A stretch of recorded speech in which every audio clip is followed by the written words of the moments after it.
Okay, go ahead and adjust that light. Well, how do I adjust it? What am I supposed to do? Well, it doesn't bother you, but it's That's to be going right at me, right? Yeah, it's shining as much on you as possible. Is that good?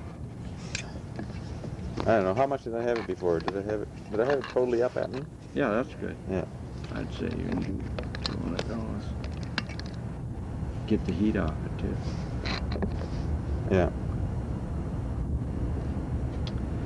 Okay, Bob. Let's once again review. Let me tell you the Jonathan Swift thing. Okay, do the Jonathan Swift into Woody Allen. Yeah, Jonathan Swift said that satire is a glass. Now he's talking 200 years ago. Satire is 250 years ago, I guess. Satire is a glass in which we see everybody else's visage or face, right? Except our own. So to put it in modern English, satire is a mirror in which we see everybody else's face but our own. Now that's the effect of non-Manipian satire. It doesn't wake the audience up too much. It kind of points fingers at other people and everybody laughs at everybody else, or the foibles presented.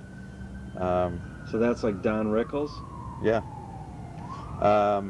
So Manipian satire tries to wake up the user of the entertainment form, his own sensibilities, and get him recognized, not just his own face, but the bias of his face, the bias of his sensibilities.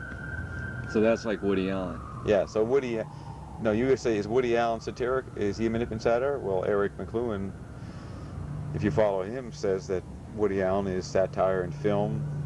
Norman Lear is Manipian satire on TV. Woody Allen, Manipian satire in film. And he raises the question, what would be Manipian satire in satellite medium?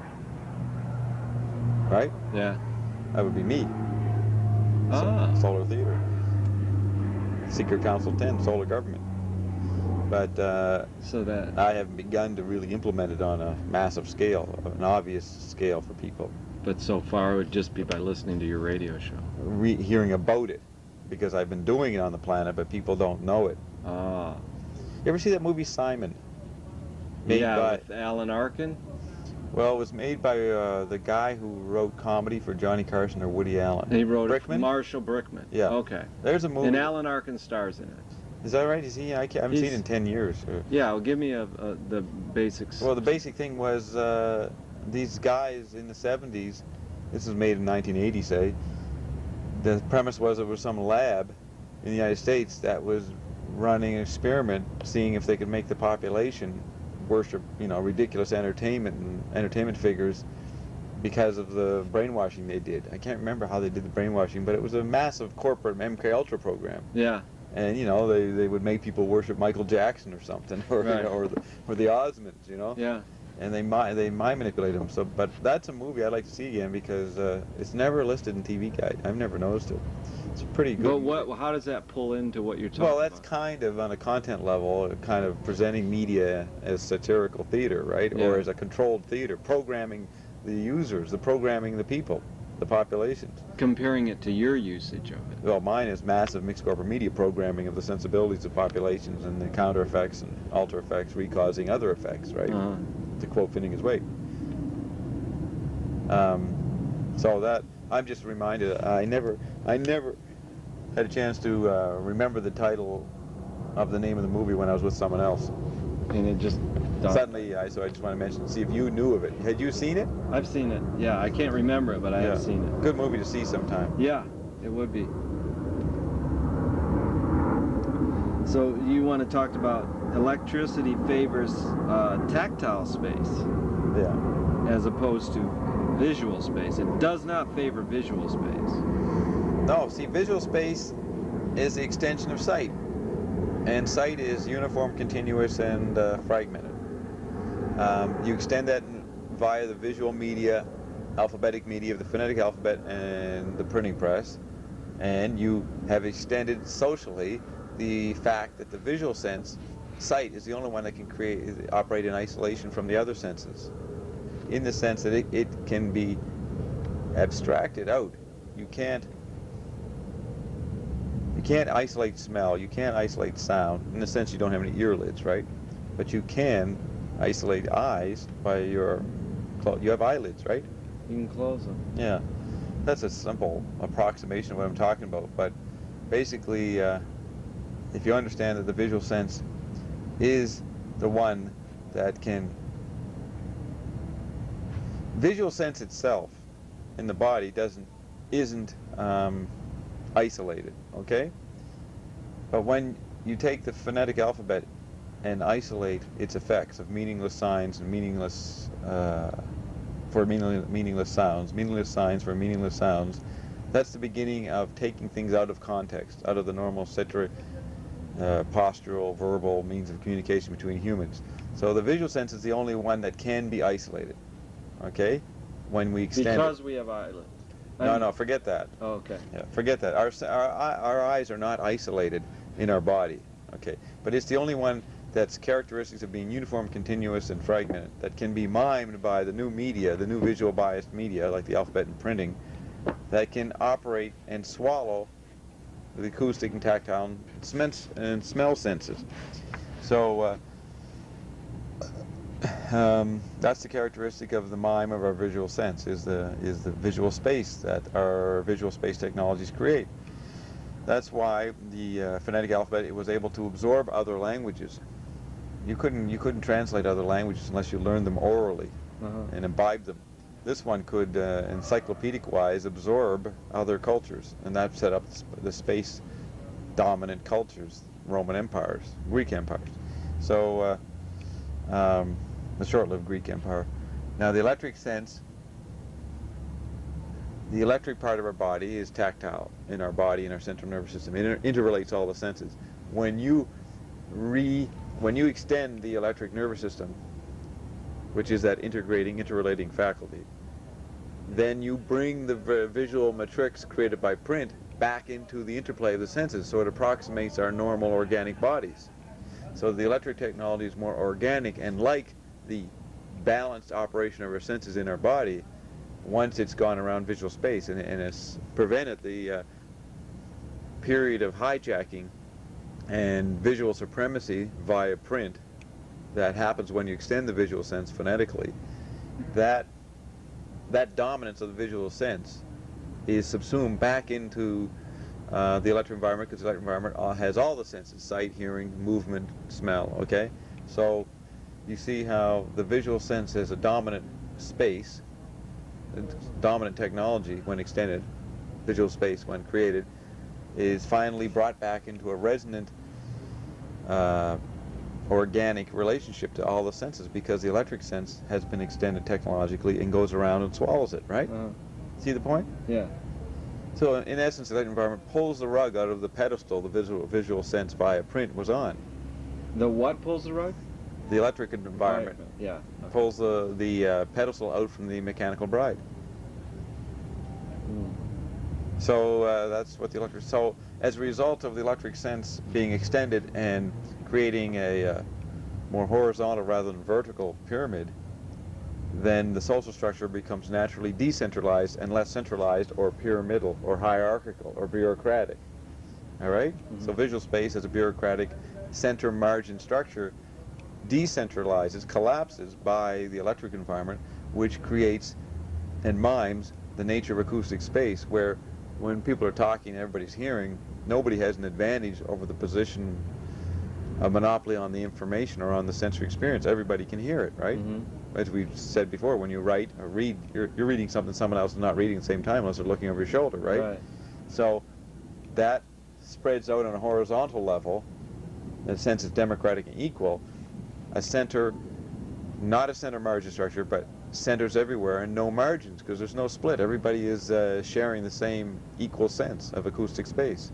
Now this is extended by the electric environment, mimes the pre-literate acoustic space, brings back the decentralized nature of acoustic societies, which are pre-visual space, pre-pyramidal. And then that brings back the resonant sphere as a symbol for those kind of societies, or that kind of perceptual life, as opposed to the pyramid. The Illuminati are a product of visual space, the eye on the pyramid. They can run things, they can run societies behind the scenes, because they control visual space. But once visual space is not in control, having been superseded by the electric environment, You come back to decentralized structures, no pyramid V. Think of Pynchon's Gravity's Rainbow. Oh. The V is the pyramid upside down. So the pyramid becomes upside down when visual space, in a way. I mean, it totally collapsed, but on the way to collapse, you could have the pyramid becomes a V. So Pynchon is writing about the effects of the early decentralized electric media of the 20th century on the old bureaucracies. Consciously? No.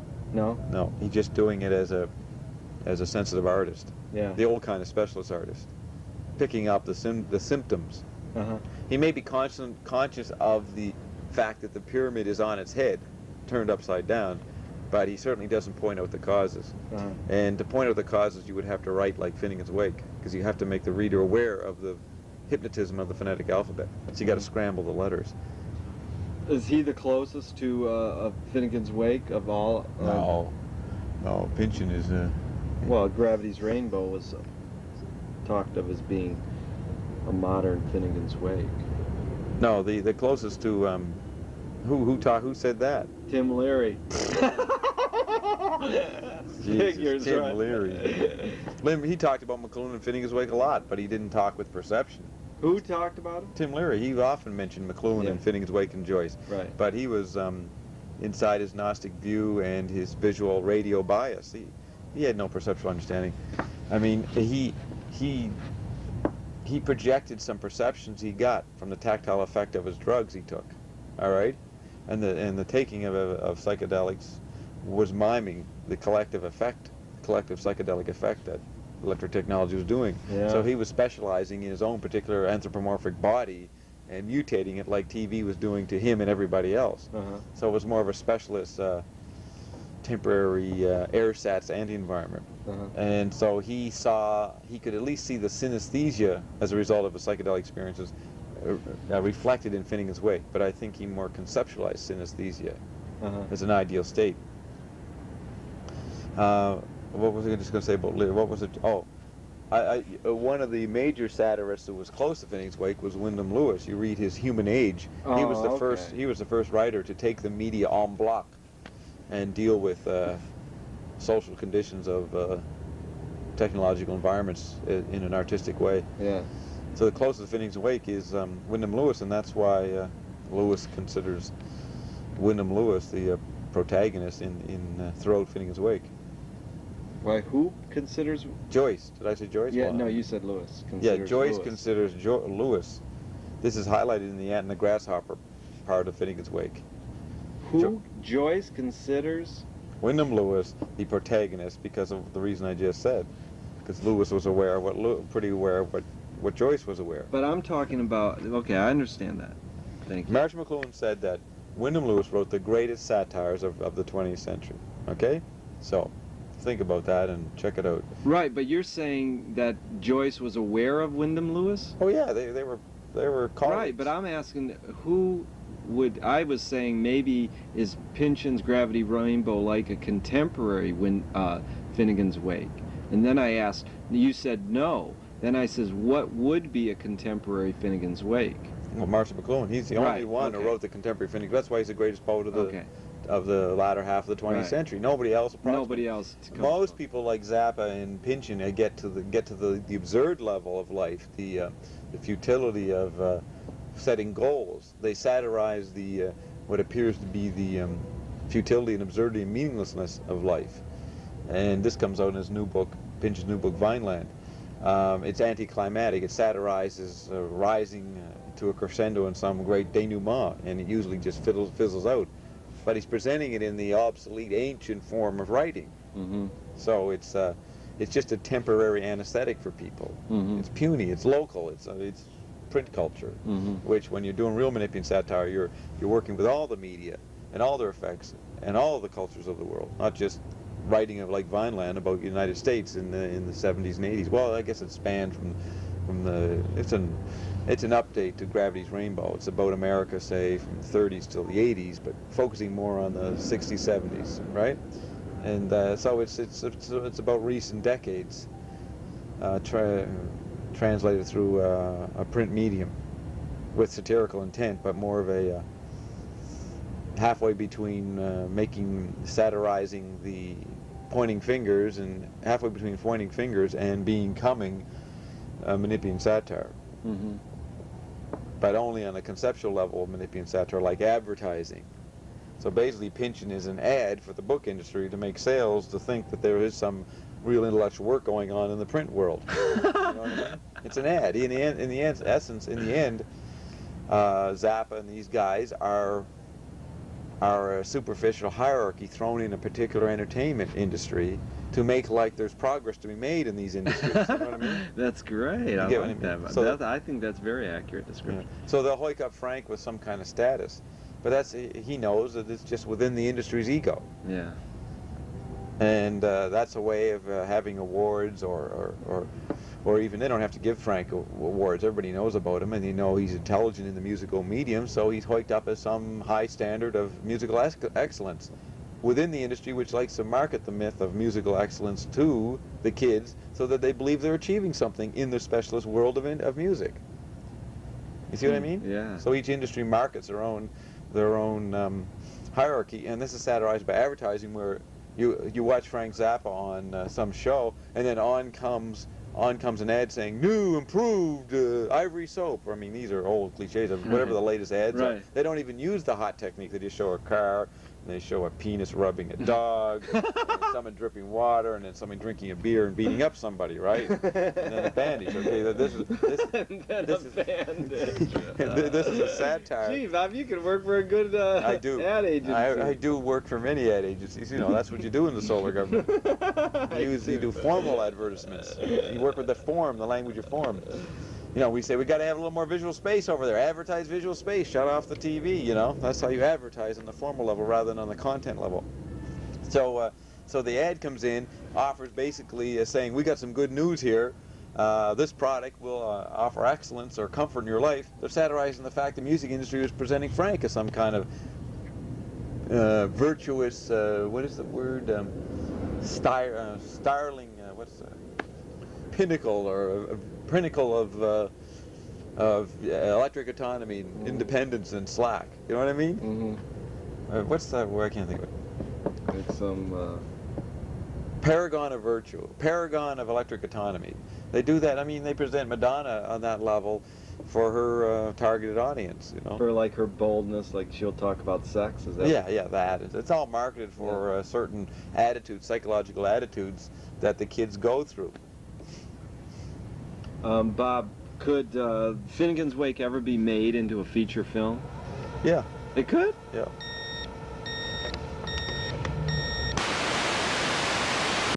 So Finnegan's Wake could be made into a feature film? Yeah. Successfully? Well, one scene is being filmed right now. As we speak? Yeah, this is part of Finnegan's Wake as a potential film. I mean, it's in video. Right. But it's the same. The life of Bob is Menippean satire in all media. And to capture it in a movie would be the beginning of presenting film as a satirical experience. Film us. You said... To capture some of Bob's project in the film medium would be presenting Finnegan's Wake in Menippean satire. Oh, okay. You have to show how Bob makes works in the Secret Council 10. I'll give you a clue how Marshall. I think I sent you this article. How did when Marshall was given a film project to make? You know what he did? Take one? Yeah. Yeah. Okay.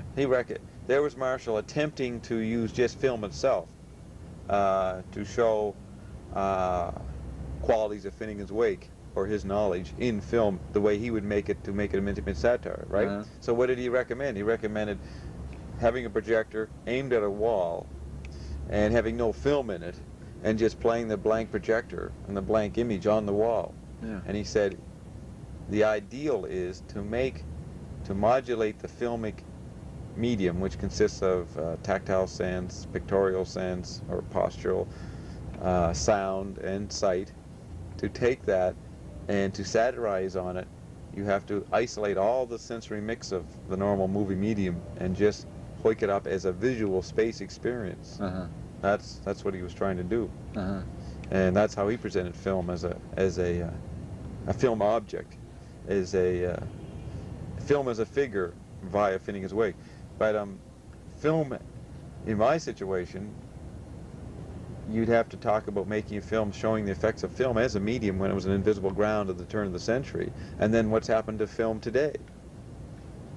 That's probably a clue to why Bob, thought that video was so good yesterday. Yeah. I mean, he's trying to present a Menippean satire video, right? So he wouldn't be so persnickety about the content. Right. And also, the Menippean satirist would make a film and then deal with the effects of it. You make a film and then you translate the effects. Right. In other words, he'd probably get quite crazy during the interviews or at the Oscars, and all the various other media that interact, the talk shows. Yeah. He'd have to do a Menippean satire on that, as part of a Menippean satire on the film world. See? Well, that's something like Frank's done. He's gone to the Grammys and made fun of all the people there. It's nothing new, Bob. No. No, Okay. that's one particular industry. We're talking about the medium of film as an organic extension and how it affects language, television. I mean, Frank is concentrating on sound, on music, a puny little old artifact. Okay. All right, you're concentrating on all of them. Yeah, like I said, Frank approximates and imitates the satirical level of advertising in the sound world. Did we say that Frank was a Menippean satirist earlier? Not specialized, but yes, indeed. He's a specialist. I mean, he is specialized. Specialized. So he's not comprehensive. Yeah. So he goes to Grammys and satirizes the content of the music industry. So you are a comprehensive. Yeah, I would satirize how the computer changed the sensibilities. The personal computer changed the sensibilities of kids in the late 70s, early 80s, therefore changing the kind of music, therefore alienating the kids from the 60s, the 50s, or the 70s, not understanding how these kids could like the music that came out in the early 80s. Yeah. That is all a sensory preference via music for the effects of the personal computer, which was running rampant through their homes, right? Yeah. So why is now rap? Rap's a figure for a lot of sensory preferences that have come up through the mixed corporate media mix. What's the ground? The mixed corporate media mix of our time, which is the technologies that are present in people's lives, the latest technologies. So that's why it's a collage, and you hear 60s music, and you hear... It's a normal mixed corporate media content, sound-wise experience in the music industry. And it's an attempt to get back to the verbal universe and human scale, and that's why it emphasizes the verbal. You know what I mean? Talk. How would one satirize that rather than just going, Alice Cooper or Roger Daltrey with a cape on? You know, those are just comments on temporary figures. Right. And so Frank, because he doesn't have a full understanding of the knowledge potential today, he raises questions that are puny questions, are on the right track to comprehensive Menippean satire, but he's dealing with the questions he raises have been asked by people since Edgar Allan Poe. You know what I mean? And so, I mean, I know Frank once said, I don't have the quote, but I thought I read it 20 years ago. He said, I want to update music. I think it's, as an art, has fallen behind all the other arts. So maybe he's trying to update the old specialist artifact of music and bring it into a Menippean level. So he raises those questions, which is what he has to use to do that style. You know, study the effects on the brain of music and this and that, mixing of styles and consonants and harmonic climates. These things are questions the normal tetrad manager uses on larger scales. You know what I mean? Yeah. So my question was, so success today can lead to failure, because your success can give you the comfort that you can ride on your brilliance, but the problem is it's just specialist brilliance. And I think if you get addicted to that, then you are going to become what you behold and be bothered by other specialists' stupidity. So Frank is very upset about George Bush and the Republicans and these puny things that don't really exist. You know what I mean? But to return to my question is, could Finnegan's Wake... Bill Mitchell. I knew you were going to say that. I'll show him this part. Now, you'll show him Bill Mitchell. These people, I mean, you can run around, flit from beehive to beehive, but if his women ever heard Bob, they'd realize, I'm getting ripped off by Bill. I'm gonna either he marries me or he's out. So the 3P philosophy of Bill Mitchell's is pot, pussy, and politics. What would yours be? You can do it in 3 P's or some other letter. Wait, in a triad? Well, Yeah. I do it 4. A tetrad. Okay. I mean, he just does a stupid triangle. My philosophy? Yeah. In In 4 words. Not. I mean, it would be cool if you could do them with the same letter beginning, but if you can't. My philosophy would be 4 words for word in different languages that maybe had the same first letter. Ah, so word. 4 you words. could fuck the alphabet. Well, Smoke it. The new Fuck word. it. There's a new word. What? It's the electric word. All media are technologies. All technologies are words. That was a very key point that Marshall pointed out. They're linguistic. So word is more than just verbality. In the beginning was the word. You know, the Bible, the world started with the word. The word wasn't just a fucking alphabet or teeth or a movie. It was everything. Yeah. Here's a good point. William Burroughs said in about 1970 in the column in the LA Free Press that I think he was talking about Scientology or the E-meter or something, and he just in passing said that Marshall McLuhan's a word analyst. Mm-hmm. All right.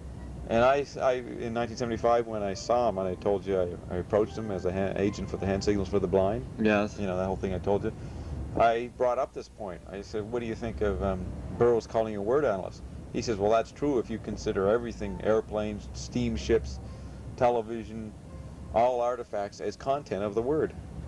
Mm-hmm. That's what's the main thing he told me. Mm-hmm. So that's a pretty big concept of the word, right? Yeah. As all these major environments as the content of the word. Uh-huh. But Burroughs thought, being a visually biased guy, visual space guy, thought that McLuhan was just a mangler of words of the alphabet or of spoken words. He didn't understand Marshall at all. That's the same thing as Frank thinks of Marshall. Yeah. They all that's think what that. Most people think of Marshall. Yeah, most. They don't know think... consciousness is not a verbal process. What is it? Consciousness is a process that's not aware of anything in particular. That's what it is. Okay, now to return to my question is, I said, don't forget to reread McLuhan's review, William Burroughs' Naked Lunch. I have that on me all the time. Yeah, I read it every weekend. Yeah. Do you? Do you make it on make the any bench sense? before people show up? I'm reading it. Yeah. Does it? Yeah. You know, eventually it swallows everybody. Little things kick in as I read it. Well, after you hear all this and next 10 years, do your fucking homework. Maybe you'll understand it in 10 years. You got to do a lot of work, Jerry. I know.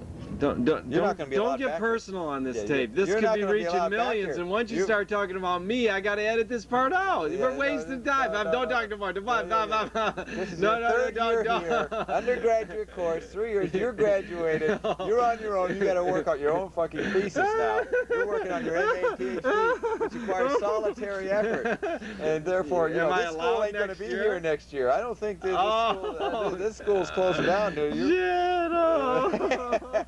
So you're lucky you're getting all this on tape. Vince, can I work?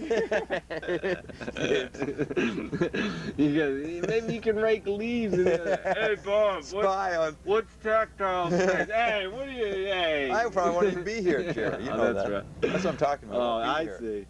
But I can go wherever the school goes, can I? Well, I don't know what the conditions of that school will be here. I mean, I have got time for these people off the street like yourself. You know, I may have to really... My mixed corporate media may be quite... See, the reason I can deal with you guys on the street is that my mixed corporate media is not recognized by the major elements in society. They don't want to recognize it or understand it.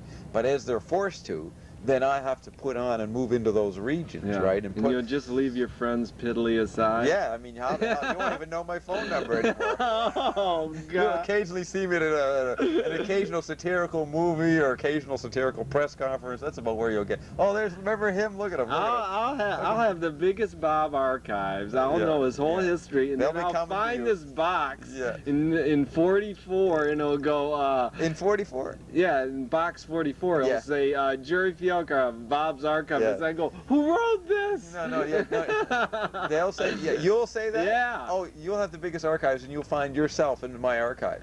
Yeah, and they'll say, you can be the archive. Well, then, shortly after that, you'll be sitting in this chair explaining Bob to everybody.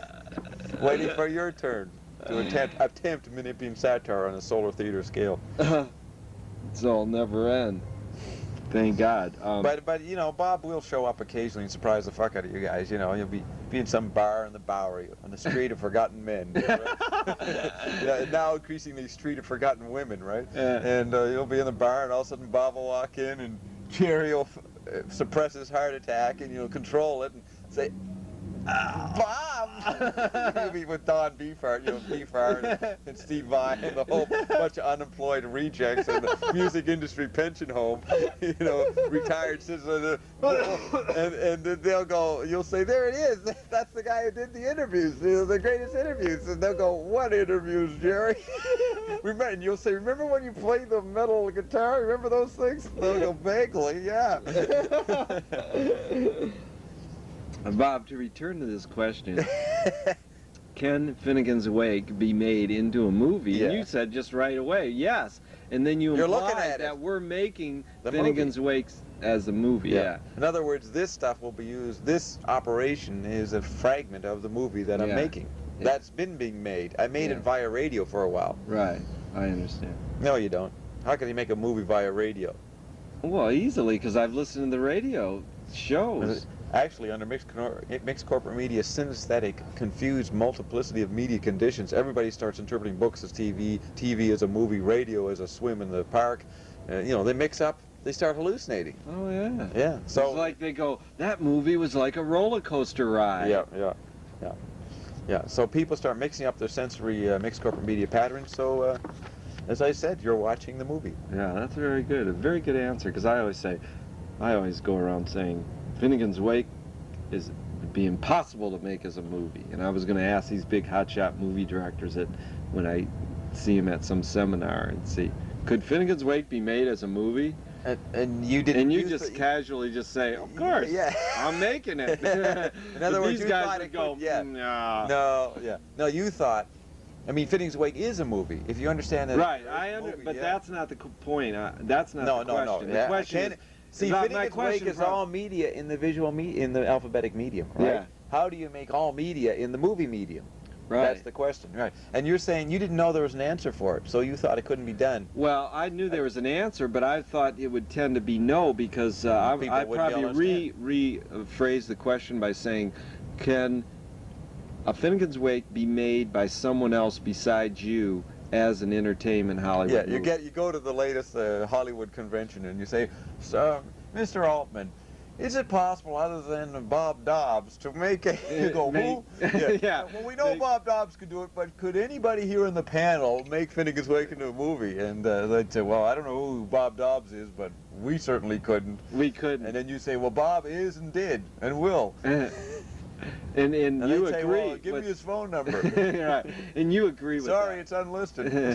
What? You agree with that. No Hollywood movie director could make it. They don't know how to make it. Right. First of all, they think they were making a movie. Yeah. You know? They wouldn't understand the multiplicity of mixed corporate media effects. The corporate synesthesia. People are on LSD daily and nightly. Yeah.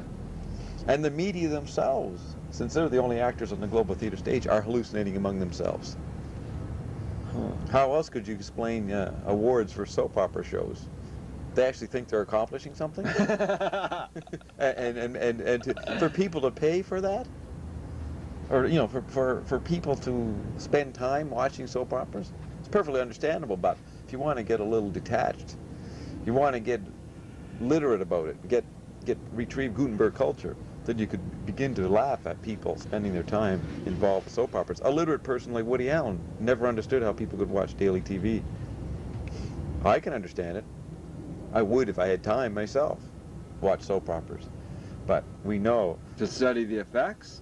Why would you watch it? Well, I'd probably watch it to study the effects, but I'm so comprehensive I'd not study the effects also. You get swapped up to just do what they perform is enables the housewives to see their problems acted out, so it doesn't feel so, you know, like they have to suffer through their problems. Well, let's remember that there are no housewives anymore. I haven't seen a housewife in a couple of years, 10 years.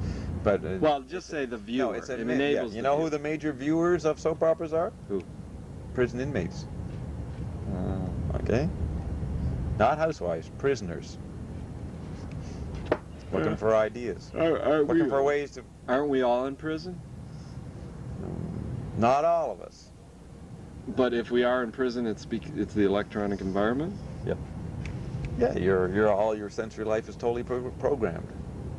But So I'm it's a not, bad so prison? 99.9% of us are, but not me and Connie. Yeah. Is it a bad prison? No. It's just a prison. It's a self-protective prison. No value judgment on it. No, it's a self-protective. It's a necessary way of protecting people from not seeing the horror of raw perception. Right. You know, Marlon Brando in Apocalypse Now, the horror of the horror. You know, quoting T.S. Eliot. So do you see a perception? The hollow men. What? Do you see the perception of raw horror? Yeah. Yeah. That's what it means to be lucid dreaming. To have your unconscious aware in your conscious. To have no difference between your conscious and your subconscious. Hmm. But you won't make a value judgment on that either. On what? To have that. Is that good to have? Well, wouldn't it only good improve to you? It's only good to have if you can handle it. Right. So if you can handle it, it's good because it will improve you. Yeah, give you slack. Give you slack. Yeah, there we go. And what is slack? Hey.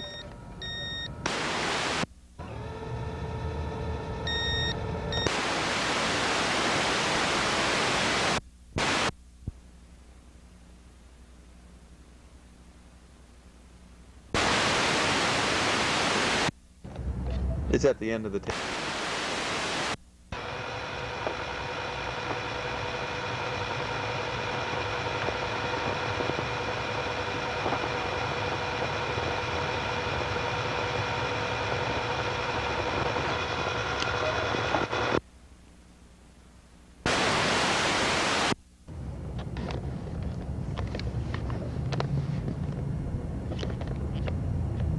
Good?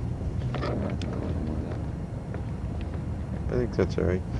Okay, Bob, what is slack? Slack is willpower. Willpower? Yeah. I thought it was doing nothing effectively.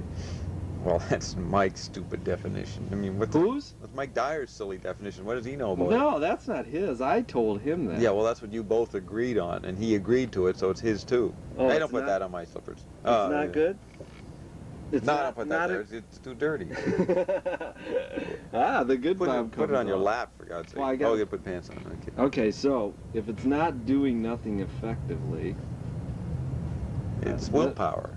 Willpower, explain that, elaborate, I don't understand. Well, it means exactly what it says. If you have willpower, you've got slack.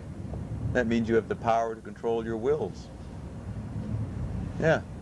I'm just quoting the obvious, yeah. Willpower, like William Shakespeare power? Yeah, comprehensive awareness like Shakespeare. He had comprehensive awareness? Not bad. He didn't, he included a lot in his writings. Yeah.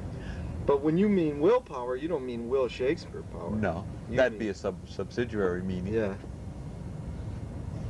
Will is an example of willpower, or at least his writing is an example of it.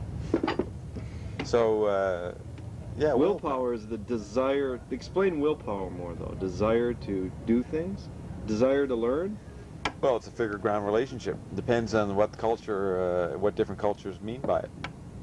How it resonates with different cultures. So, means a lot of things to different cultures. Yeah. So, that figure all ground the different shit. You get away with murder by using that figure ground. All right, and user is the content. So slack is. Well, give me some specifics. You know, what's willpower? Me, the way I live my life. Okay, give me another one. I don't know anybody else that has slack. No, nobody has slack like I have it. They got little bits of it. Right. You know? Okay. So what I suggest is that you munch and chew the words willpower and feel out the evocations of meaning it has for you. That's how you understand what I meant by it, right? Say that again. You should, for you to understand the meaning of what I meant by willpower, is to chew and mull over, masticate the words willpower and the meanings it evokes in you, of your own sense. And determine meanings, make your own meaning what I mean by it. I see. Not that you should you know, act on your own meaning, because once you've established your own meaning, then you can start getting detached from yourself and then see how it would really be applied once you've gone through the preliminary process of your personal anthropomorphic identification of the meaning, right? That's good, because you've brought up the fact that I can make a conscious effort to study this. You're talking about studying this, basically. Studying the Studying effects of this it. effect and studying what willpower means to me and the effects of it. Now, And then once you get past your subjectivity, then you study the effects of it on other cultures or other people or in other media. so this is a good time to bring up a quote by Louis Buñuel about memory. Yeah. Because in order for me to apply the studies on willpower, I'm going to have memory. Yeah. And he said, and this is a couple sentence quote, he said, "You have to begin to lose your memory, if only in bits and pieces, to realize that memory is what makes our lives. Life without memory is no life at all. Our memory is our coherence, our reason, our feeling, even our action. Without it, we are nothing. I can only wait for the final amnesia, the one that can erase an entire life as it did my mother's." So can you elaborate on memory? Well, he's talking about anthropomorphic memory, and he's right so far as he goes. The point is that he doesn't do a figure-ground relationship, how memory changes, the quality of memory and the types of memory people and cultures have through different phases of technological evolution. And so memory, the type of memory changes. But when he advocates the oblivion to non-memory in the end, he falls into the Gnostic trap of oblivion and forgetting that his personal memory will never be wiped out. It won't? No, it will survive death. The Gnostic illusion is that that personal memory will disappear when they die. How? So you're talking about reincarnation? No, I'm just saying, talking about survival after death of your personal, private personality. How do you know it persists? Well, I'm Bob, I know a lot. Okay? You forgot that. But Bob, somebody's watching this. They want to know your proof. Well, there is no proof. Just watch me, as Trudeau said. Just watch me. You'll get some proof. So I mean, you know, how much? I mean, they won't believe or understand anything I'm saying ever. Right. If you said you can read this in the scientific study page, blah blah blah. Why? How can you can't communicate to other people? People have their own private set of consciousness. Right. And most people think of death in terms of their private set of consciousness, and you can't. I can't tickle that. Right. So I don't deal with the you know, that's like, I'm talking on the surface level of the manners of life, like Marshall, right? Yeah.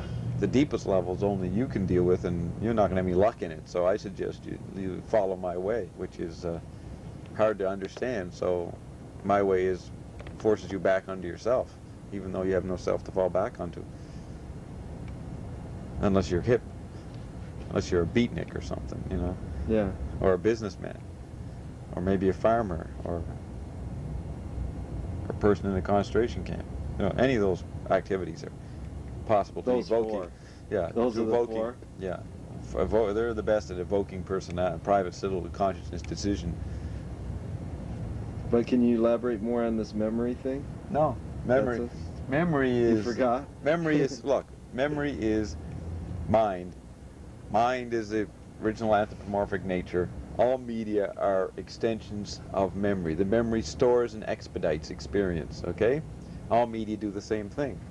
They store and expedite experience. So all technologies are extensions of memory. And I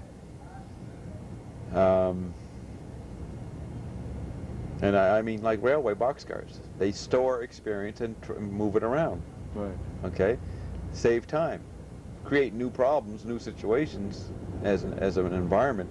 So Buñuel and most people up to this point, up to Finneg's Wake, talked about categories or anthropomorphic functions, not aware of how these functions change and are amplified through the history of our technologies. Okay? Okay. That was good. How about, is loyalty based on reason? If you think loyalty is what? It's dedication to some externalized environment, either a person or an icon or a social situation. Is that loyalty? Yeah. Okay. Reason, what was the first part? Is loyalty based on reason?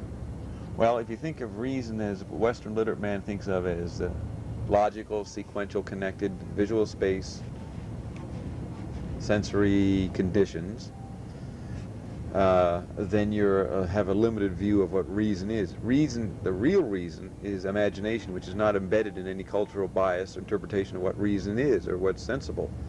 So that comprehensive version of reason, not a literate conditioned form of reason, is not loyalty. It is a put-on or detached form of loyalty, in the sense that it would put on its dedication to a particular medium's bias with full comprehensive conscious awareness, knowing the effects, right? Mm-hmm. Knowing the causes and effects. That would be true comprehensive reason, and it would be a kind of loyalty, but it certainly wouldn't be loyalty in the sense that you're an extension of media, that you're addicted or numbed by media. You're not aware of the effects. Mm-hmm. That kind of servo mechanism loyalty is not reason. Mm-hmm. Okay? All right. Now, what's the difference? What's the opposite of cyclical? Do you know? Simultaneous. That's not quite it. Is human progress cyclical or linear? Yeah. Linear and cyclical are kind of products of visual space and acoustic space. Well, does human progress? Does human progress keep going around in a circle, or does man actually progress? He does both, but you have to include spiral and the tetrad image of retrievals. The tetrad image is on the cover of Global Village by Marshall McLuhan and Bruce Powers. Came out in 1988. Okay. Uh-huh.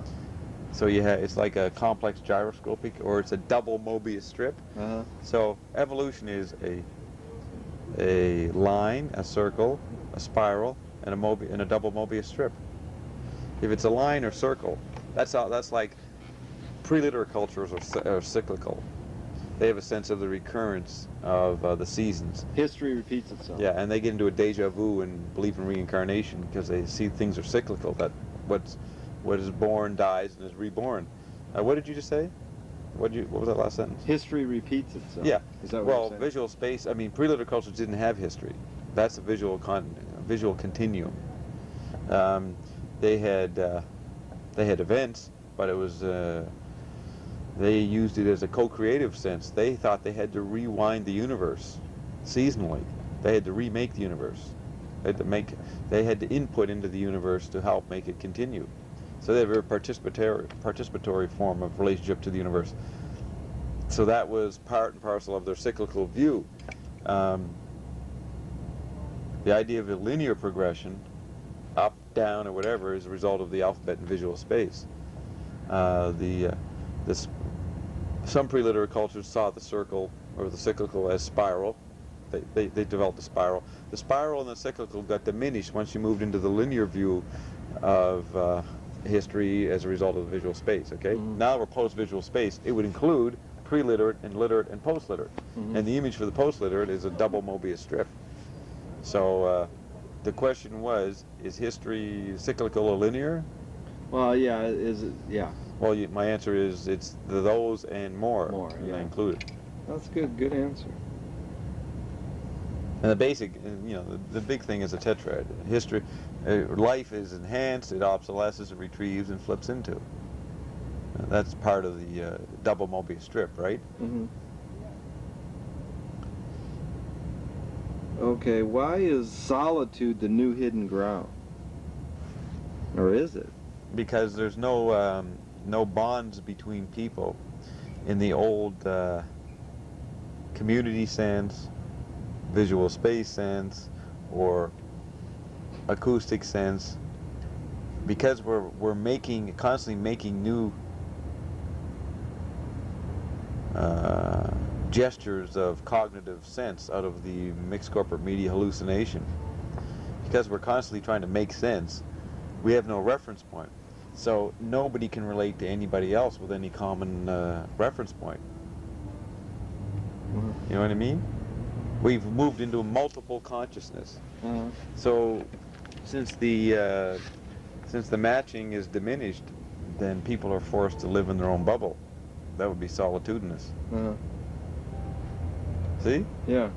And also, that bubble is the fact that you are wearing huge environments as extension of yourselves in the super angel discarnate state, and you try to influence any one of those on an individual basis, any one of those major environments. I mean, you as the policy of the White House is, anybody who goes up in front of the White House and demands to see the president, they have a special unit in the local mental asylum for that kind of person. That person is considered insane if he thinks he can have personal access to the president, right? The president doesn't exist on that level. The president is an iconic image for the interplay of the word making the market, and the content of the word and the content of the oral or Oval Office is all the mixed corporate media, right? The solar theater programming. So I think you can feel rather solitudinous just thinking about that, right? Yeah. So you can't go to any major, nobody controls the mixed corporate media environments on the average daily level. You have to control it off the planet, and that's solar theater government. So the average discarnate super citizen, super civilized subatomic citizen is at a loss to really connect to anything ultimately that would make a decision-making process in a particular medium of his choice of concern or irritations or grievance about. So the result of that is totalitarian governments. Just executive fiat. You just come in and say, okay, strike, get out of here, and stop the strike. It's interrupting too much. So this is a great alienation for the community sense of unions or any groups that go on strike. They, as a group, would feel solitudinous because in the end, they can't persist in their strike very long because it'll be stopped, either violently or by legislative decree, right? Because it's only a puny part, yet every part is necessary, and so you're interfering with the ongoing catastrophically anarchistic momentum of the mixed corporate media dynamism. Okay? Yeah, that was good. That was good. Yeah. This word,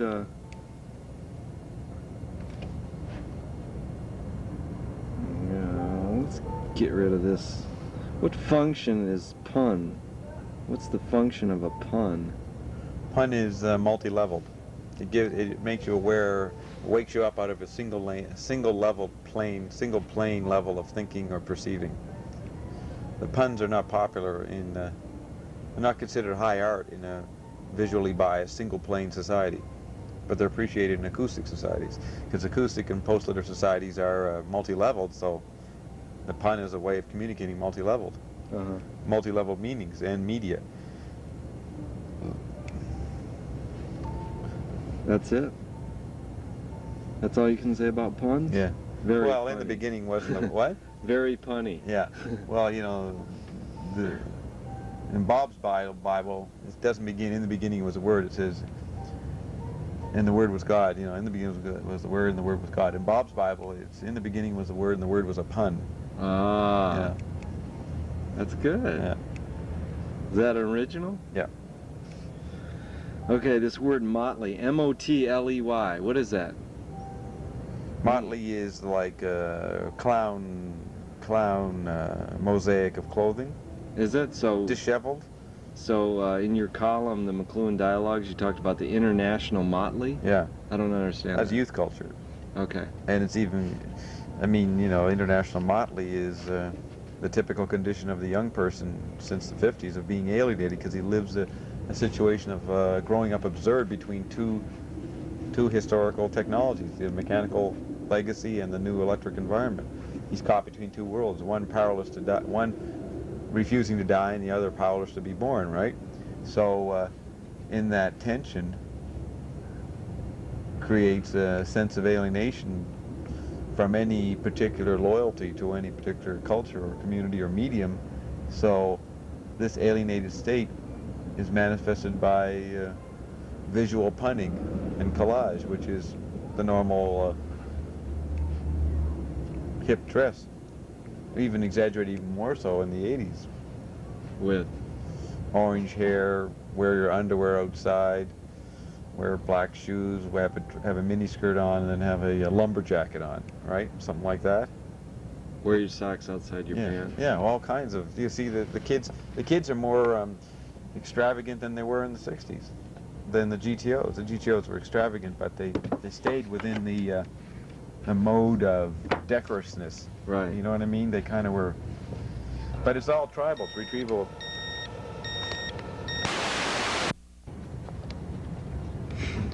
What? It's all tribal.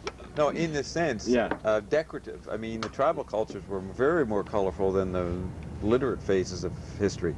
Mm-hmm. I mean, you know, everybody knows that the tribal cultures are way more colorful in their choice of clothing than Western man, right? Mm-hmm. But the TV kids and post-TV kids are very colorful in their choice of clothing now. They even mock the tribal. Yeah, the replay of the tribal. Right. But it's not loyal to any tribal rules. I mean, I guess you take the gay tribe. They have rules supposedly in the way they wear their chains to indicate their sexual preferences or whatever, right? Right. That kind of little inner group restrictions is probably loosely followed. But it's pretty absent, you mean, in the youth culture. Absent? Absence. Oh, in general, nobody, I mean, the rules change all the time. Right. So it's temporary metaphysical tribal adoption, you know, I mean, not metaphysical, it's temporary promiscuous tribal costuming. Right. And the preferences are always anti-environmenting in each other, one-upping each other. Yeah. Whereas, you know, go back in history and study tribes. No, I shouldn't say back in history. You look at the right here, present. Look at primitive tribes. The rules of their clothing are pretty strict. There's diversity within it, but there's certain order to it, right? But at the same time, this is just the youth. As soon as they grow up, they're going to wear a suit and tie so they can get the right job. So there is the clothing still acts in the tribal vein. How? Because they're all wearing suit and ties. Well, yeah, they're putting on a costume. Right. They specialize. They specialize. Yes. But but that's not tribal. But the flexibility of the costumes, even of the corporate executive world, is more casual than it was 30, 40, 50 years ago. Yeah. I mean, George Bush one day is there with his T-shirt on, giving a press conference, and then the next day he's got a suit on, right? No, he wouldn't give it with a T-shirt. Well, a summer casual barbecue kind of shirt on? Yeah. I mean, can you imagine, you know, Churchill doing that 50 years ago? Yeah. No way. So there's even flexibility in the specialist world of corporate role players. Yeah, which is good. Why not? Yeah. There's much freedom and flexibility in our time. I don't know why anybody's screaming about any imposition on their values or imposition on their, I would say values, an imposition on their restrictions. They're all electric autonomous. However, the stresses and strains of being electric autonomous are beyond human endurance. Are they? Yeah. In what way, or what? Most people can't stand center without margin, no boundaries, the multiverse, going from the universe to multiverse, especially when they're given no perceptual training. How are people going to handle? That's why they force themselves back into the somnambulistic trance world of the subconscious. It's the only way you can survive. If you're comprehensive, you go mad. I mean, you know, the average person would think I'm mad the way I'm talking here, right?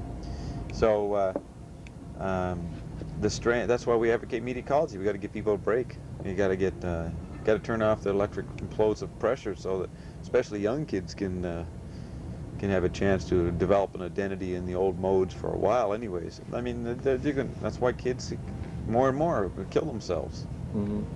More and more, each generation can see faster, from their point of view, the futility of life. Mm-hmm. You know what I mean? Because there's no way you can fit, if you got too much, I won't say choice, but you have too many sensory modalities to wear. It's not just a little puny private lifestyle choices. To have so many sensory modality lifestyles satirized at you by the mixed corporate media global theater, how can one form a relationship to that? What's the you?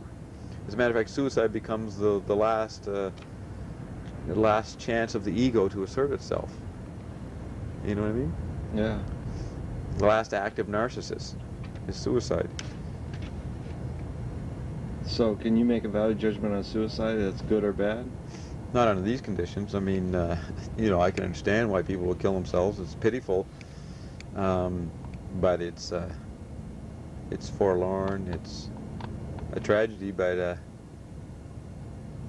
I wouldn't, it's like a surgeon.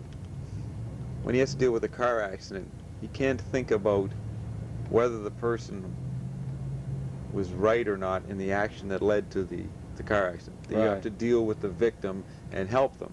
That's what I'm doing. I'm a surgeon. I'm trying to help the victim. Yeah.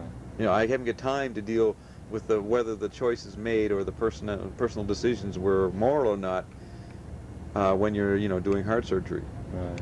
So that's what media management is. It's a medical operation. Doctors for Bob. That's the name of our institute over there. Right. Doctors for Bob. The surgeon does not. He detaches himself, which is a legacy from visual space. Visual space gave man, the Western man, the power to act without reacting. It's now in the 20th century called the discovery of the technique of suspended judgment. And most societies run on the technique of suspended judgment, which can have great, you know, chaotic effects on people because there's nobody held accountable for it. So the technique of suspended judgment is a surgical mode, and that's tetrad management. That's very good. Now, the ancient seers, wise men of the tribes, were blind. They were, this was in your McLuhan dialogues. And he said, they said he lived by insight.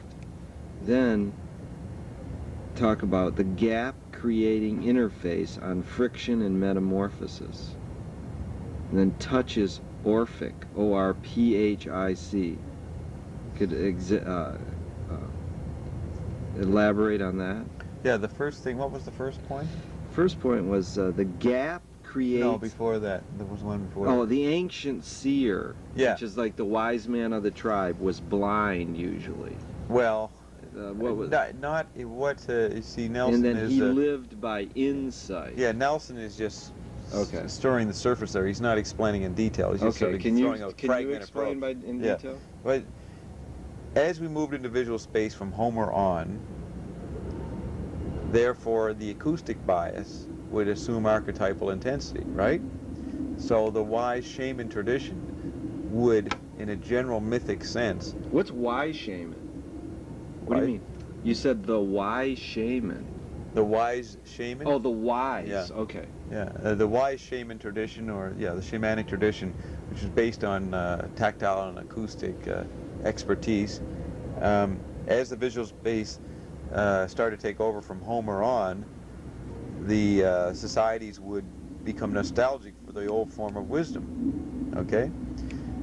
And to show their visual bias unconsciously, they interpreted the wise shaman as without sight, right? So blind Homer. So the idea that the image of Homer on the interface between the pre-literate and the literate phase, it was a blind man, is irrelevant to whether Homer himself was blind. The idea that the seer was blind is a visual biased notion in nostalgia for acoustic sense. But the shaman doesn't have to be blind. But on another level, to say that the seer is blind and relies on insight rather than external sight, is that it was the province of the shaman to have a special relationship to the inner worlds, the invisible worlds, the other worlds, the multi-level worlds, the post-death worlds, right, the psychological worlds. And therefore it's a world of inner vision rather than external, and in that sense it's more non-visual, right? Mm-hmm. So I would say that's where the tradition of the shaman as a blind man comes from. Mm-hmm. He dealt with inner worlds, invisible worlds. Okay. Now the modern shaman, like myself, deals with the new invisible worlds, which are not the traditional invisible worlds of nature, of the first nature. Uh-huh. The new invisible worlds are the effects of our new environments. Uh-huh. Therefore, the useless nostalgia of the retrieval of, and the temporary retrieval of pre-literate shamanic traditions, which is rampant in the New Age world, you know? Uh-huh. So, but, okay, so then the next question is how is the gap a point of metamorphosis? Well, he said the gap creates interface Yeah. on friction and metamorphosis. Right. Now the gap is, the tactile sense is interplay. That is where sight is being changed into sound, and sound is being changed into pressure, kinesthetic pressure, into smell. All the senses at the core of tactility are in a process of being interrelated and processed in that gap of the tactile sense, which is neither visual, sound, or anything. So it's a gap is a way of saying that it's this non-visual, non-acoustic zone that interrelates all those characteristics, but is not them, right? That is an interface of, that's an interplaying of all the sensory factors, and it's a place of change and metamorphosis and interrelating. And so that's what he means. And that's why Marshall says gap is where the action is. Yeah, because we've extended the tactile sense through electric environment, so the content is always in turmoil, and change becomes the only form of stability because it's echoing and miming the endless change of the tactile sense extended by electric environment. And then what's this word Orphic mean? O-R-P-H-I-C. Well, Orpheus was the god who could tune the world, tune nature. So touch is Orphic. Yeah, because tactility is the main interrelating sense, so it touches all the senses, right? It interrelates them all, so it touches all of them. So it's a pun on the tactile sense as Orphic, in the sense it tunes all the world, it tunes all the parts of the world. It modulates, orchestrates it, interrelates it, and coheres them. Okay? Okay. So it refers to Orpheus. You're too fast, Bob. You're killing these off. How's the interval the missing link? That relates to the missing link was, as visual space took over in Darwinian evolution, started to explain the great chain of being, because the visual space started to evoke the idea of evolution, progress. Visually biased man connected everything rigidly, like a mechanical chain, because that was the nature of visual space, to connect everything, right? Not have parts create their own spaces and resonate with no connection between them. Everything was connected within the visual space continuum. As evolution more and more developed that connectedness of the history of nature, history of evolution, as evolutionary theory developed, Darwin was the pinnacle of the sort of explaining of all those thoughts that led up to him kind of wrapping it up and summarizing the visual space view of nature as a battle between fragmented, segmented things within a visual continuity, visual time-space container, okay, of nature. He, of course, when something reaches its prominence and highest success point, it's at the point of being obsolete. If it's going to really work and be understood and acceptable, it's at the point of being obsolescent, and the action has moved elsewhere. There's a new invisible, incomprehensible, invisible zone for the new shaman to perceive that is not understood or not even thought about, right?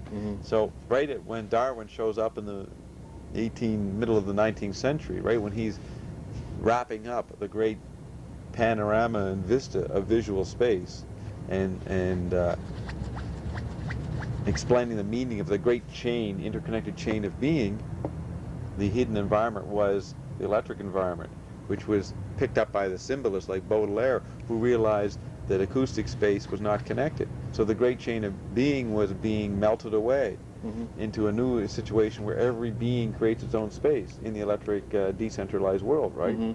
So in retrospect, Darwin was trying to figure out how did the ape make it to man. That was a mystery, say, from the point that evolutionary theory was solidified by him over the next 50 years into the 20th century. Everybody tried to find the missing link, a mechanical chain term, that connected ape to man, right? And what they didn't realize is that there was no connection. It was a resonating interface. And that was the missing link. The missing link was not a mechanical link. You can read about that in Take Today. Yeah. Read the Darwinian section. It's in the first 100 pages. Yeah. And so that the fact that Darwin wrapped it up and brought all humanity together, I mean, brought all the great chain of natural being together and showed the connection and how the changes happened, it immediately flipped into its opposite, and they realized, wait a minute, how the hell did apes become us? Are we just apes? Yeah. And that's plagued man, and this is a gap that's allowed the creationists or the anti-evolutionists and the evolutionists to battle over, because it's a metaphysical mystery. At what point, what's the difference between man and nature, right? So that gap, from visual space point of view, was called the missing link, using mechanical visual space metaphors from their bias. But the James Joyce and the symbolists and the guys who were sensitive to tactile space realized that it wasn't a missing link. The gap was a resonating interval. Okay? Yeah, that's good, Bob. Isn't that amazing? Because I have to tell you about a cartoon that my sister has on her bulletin board, and it shows the ape progressing into man, and then man progresses into the Hell's Angel? No, into that's in War and Peace and Global Village. Oh, is it? You know that one? No. It has a man. It has an executive. I mean, it has the apes. Yeah. Then it has a modern executive. Then it has Then it has an ape, and then it has Hell's Angel. Yeah. No, that's implying, yeah, Hell's Angel, or it's a man and a Hell's Angel, then a ape. But it's probably Hell's Angel. We'll have to check it. Okay. Point is, puts man further down. Right. Well, this leads from the ape to man with a television head. Yeah, that's a Hell's Angel. Yeah. Okay. So you know what that is? That's Gnosticism. Yeah. I thought that was. TV will wreck every culture, X-ray the hidden ground of every culture, make every culture seem puny and fragile and brittle, and therefore menacing. Therefore, it makes the whole world seem like a polluted mess. Planet Pluto. Yeah. You think of Pluto as a very cold planet, astronomically. Well, we've arrived at a very cold state where everything is puny and futile and absurd. So we're planet Polluto, P-O-L-L-U-T-O, or a pun on Pluto. That we're now in a very cold environment. Right. And so what was it? So TV makes everything ugly. Therefore, the world is a ghetto and a hell, and obviously looks like a fallen world, hence the Gnostic preference. The retrieval of the Gnostic view that this is a fallen world because it looks ugly under the over-bombardment of television, which makes everything so temporary and superficial. But you tend to, it seems as though you're making a value judgment that television is not good. Oh, there's huge disservices to every medium, as well as services. So, but you're saying that television is not very good. It's not good when it's overused. Right. As a matter of fact, many people thought Marshall was for television, and that he said there was a global village was coming, and they projected a pastoral image on it. But they basically thought he was saying that literacy was bad, and the new TV age was going to usher in a new golden world. There was no way that he meant that, because he was talking about the services and disservices. Now, he highlighted the services of TV in the early 60s, which many people consider quite an interesting period of nostalgic, less violent than today, right? Yeah. Anyways, Marshall highlighted that TV and its services versus the disservices of the print world and the mechanical world, because at that point we had 10 years of TV which had balanced off the sensory bias of the culture against its previous radio, movie, and newspaper and printed book biases, essentially visual space biases. It was a collective art form that altered and integrated the sensory. Go ahead. It was a collective art form, a new art form, that altered the sensory biases of the whole planet, of people and their cultures, but especially Western man, and it integrated and created synesthesia of the senses, which had been the program and taste, a revolution and demand and program and change of taste by the symbolists, the Bauhaus, and all these art movements of 150 years ago up till, say, the Second World War. Since TV brought in a synesthesia, then, since it was the most potent medium at that point, this was good because it reawakened people's, and this goes back to some of the qualities I listed in the first tape I think we did, of the changes brought about by TV in America, because it reawakened tactile values, acoustic values in the American visually biased culture. It awakened the culture. It awakened its bias and had it merge in with a new holistic view of the world. The problem is, when Marshall started to talk about the disservices of TV later, they thought he was realizing oh, I was wrong in my earlier writings. TV isn't going to be good. No. He realized, he knew that TV used for a while is a great medium, but you got to have media ecology. So as early as 1966, he was recommending to turn it off because the service effect of TV had been done. If you keep using it, overusing it, it'll flip into its opposite and create a huge disservice. So it's a modern form of moderation, right? So so there are service and disservices. Any medium is overused. The disservices will override the services. But does man have the capability to moderate television? That's the question. Did he? That's the question. He didn't. Oh, man has never, up to this point, ever had the means to understand the bias of his culture and then decide to change it. Never. So Never in the he's history. never moderated any media. No, and that's the advantage of the new electric environment, of the TV age, where this is the first medium that is so revolutionary and creates such pattern recognition that for the first time man can begin to see how his previous environments and present culture almost see how his present culture is technologically determined. You know what I mean? Or his sensory bias is determined.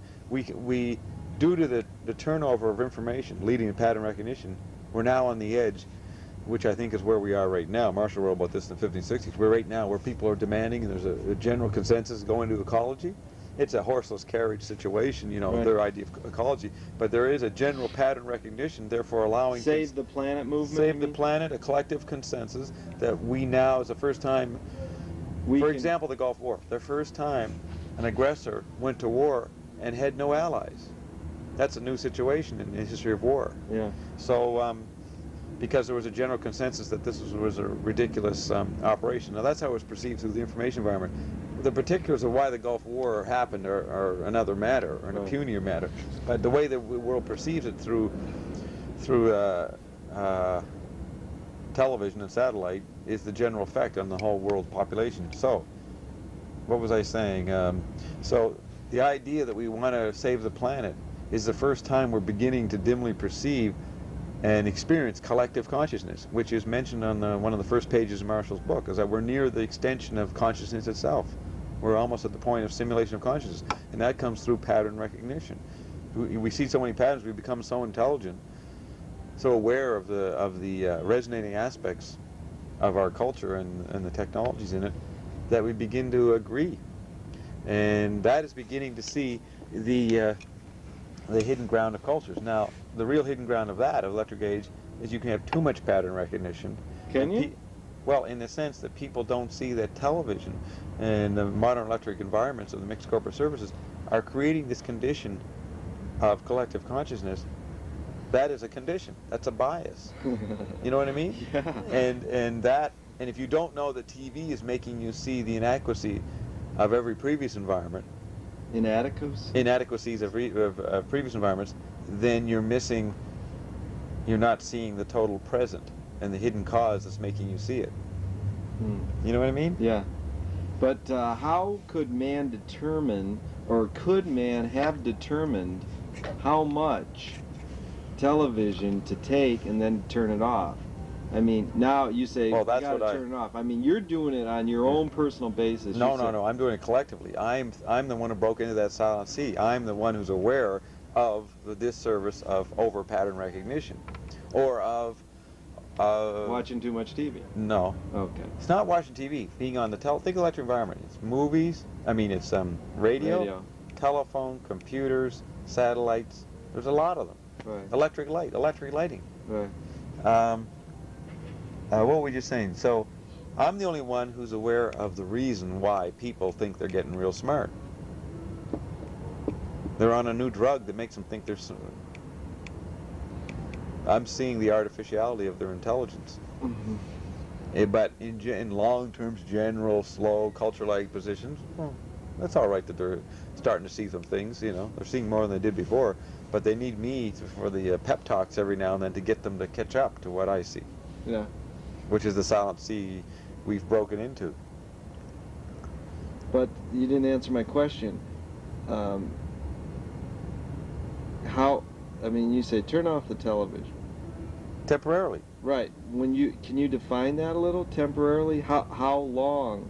would temporarily be? I mean, just a ballpark figure, or it doesn't matter? It doesn't matter. We'd study the effects of turning off and how. I mean, they've done studies in small communities that go on a cold turkey, go on a local TV fast, and within a week the families are breaking up. People are going through cold turkey. All the symptoms of a heroin addict. So you just turned off and then see how much people can take, and then put it back on, and then they'd be, oh good, it came back on. All right, now then they'd be able to relax a bit more when it went off, because they know it would come back on, you know? So it's a gradual methadone program, you know? Yeah. Well, let's set up the scenario that Bob had a child. Yeah. Now, would you have rules about how much this child could watch TV? Sometimes.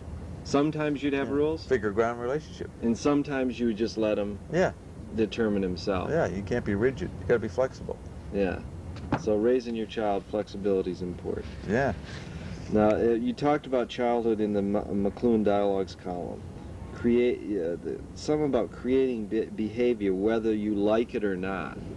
Who creates behavior? Yeah, that's the part I didn't write down. Do you remember what? Creating behavior. Well, the environment conditions you whether you like the environment or not. Yeah. That's the idea. You know, you don't have to have a TV to be conditioned by it. You don't. No. Because all the kids on the school ground are gonna teach you about Bart Simpson, whether you're watching it or not. Not only just the content, their preferences, what they like, what they're interested in, how they read books. You know, these are all sensory factors that are in the whole daily life of a child, and you are affected by the people around you. That's a simple way to understand it. Mm-hmm. Well, how else would you raise your child that's different than the normal dad in this day and age in order to enlighten him? I'd probably raise the child very normally. Really? Yeah. But the way I talk to the child, or but what since I talk you about, know so much, it seems to me that the way. I'd probably raise a child with a sense of futility. Would you? Yeah, because I knew I wasn't raising the child. I'd give them the illusion that I was raising them, but I wasn't, because the mixed corporate media is far more influential than I could be. Right? Yeah. It's an illusion that people are raising children. They're not raising children. They're just babysitters or prison wards, you know? Which is not bad, because human beings need to have a sense of anthropomorphic human scale. Yeah. So even though the families are quite violent, they're happy to have at least some semblance of human scale. Mm-hmm. And the families don't last very long, it seems. Families, you know, they break up pretty quick. The kids are off running around and interested in other activities and peer group pressure pretty early. Probably a family lasts till about the age of 12 for a kid, right? Yeah. Even maybe before, but once biological puberty comes in, they're gone. Yeah. Can you talk about dysfunctional family then? Well, that's the normal violence, yeah. You know. The violence in all kinds of forms. Just the indifference of worrying, indifference to the child's diet. Mm-hmm. You know what I mean? Parents don't know any better, and then they inflict their ignorance on the children. Right. So, but you're very conscious about what you eat. Then you would bestow that upon your child, I'd imagine, and then your child would be going to the schoolyard and find out that all his friends and peer groups eat McDonald's, and he comes home to you and says, "Dad, when are we going to eat McDonald's?" Right. Then what are you going to say to him? Right now? I'd say right now? No, I'm saying, would you say, well, he wants McDonald's, we'll go give it to him? Yeah, well, it depends. We might put it off. You know, since I told him, since I know I don't raise the kid, then I'll have to say, well, if you want to go to McDonald's and not follow my suggestions, counter suggestions, then you don't have a family anymore. You'd be that strict? Sometimes. But that wouldn't be too normal. That'd freak them out, and then they cry and scream and yell, and then you'd have to modulate with it. You have to. And you'd probably give in and take him there, and he'd eat it. And... Yeah, maybe. Might get strict. Might kick the shit out of them, you know. McDonald. Yeah. Be disciplined. You know. You have to occasionally use all cultural modalities. Spare the rod, spoil the child. You have to use that occasionally. Yeah. Yeah, you have to be a total. That's probably why Frank has such a hypnotic control on his kids. He's so unpredictable in relation to them that they're like, geez, this guy, you know, we don't know what he's going to be next. And so they are kind of interested in it. Well, I would say he is very predictable. He's probably real easy. He's a pushover. That's what you think. You think? No? That's You how think you, he's that's strict? being flexible. Yeah? I mean, what parent lets her, more and more now, but what parent, a lot, normal bourgeois family lets their kids have any kind of sex life they want in the That's time of just 13? fucking saying that in the... Now we know, folks. We got on the record. Jerry just exposed that Frank's been lying. Well, I still say, I mean, I imagine a lot of parents say that, but, you know... Say what? That they're like Frank? Yeah, I encourage my kids to have sexual activity. I don't think he encourages them. He just... Well, I don't know. I know he does say that he did give a strict... Years ago, he did an interview where he likes to see the boyfriend that Moon's going out with. Right. Remember that? Yeah. So he kind of gave an opinion, but that was when she was like 12 or something, right? Yeah, I don't know what 13 to 15. Maybe. 13, 15. After that, I don't know what control he had, but I mean, yeah, I mean, it is played up, and he advocates that he lets the kids they encourage or allow no restrictions on their sexual life when they're a teenager. I mean, they probably tell them about safe sex and things like that, or condoms, or proper birth control. Right. But no, there is a new phenomenon now. It's in the Toronto papers. I don't know. I guess we're behind America. Maybe it's happening there. That parents now allow kids to go up to the kid's boyfriend, the guy's bedroom, and have sex there, even though they're just in high school or something, as an alternative to letting them go out there in an AIDS environment. You know what I mean? Right. I mean, there's an example of mixed corporate media effects wiping out all previous historical cultural standards. You know what I mean? And being that way. Though in many tribal cultures, the kids were not frowned upon for sleeping around. You know, in pre-literate cultures. But there always were rules. The point is, what are the new rules? What are the new taboos? Since the body is so obsolete now, it's not a taboo to let interbody activity happen at a previously outrageous level, since the real problems are the post-body environments we live in, right? So Frank, in that sense, I mean, lately, as a result of AIDS, is not that outrageous. I don't know how many parents do this, but I know that usually parents don't have a good way of explaining what's going on. They just react, you know? And so that's not good? It's not always good, because you're operating in the buzz and confusion of ordinary perception, and you're not having any detachment from the process of around. The process of what? Around, the process around you. Oh, okay.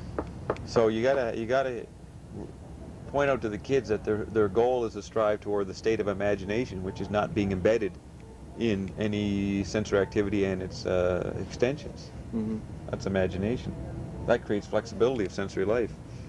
That reminds me of something you said.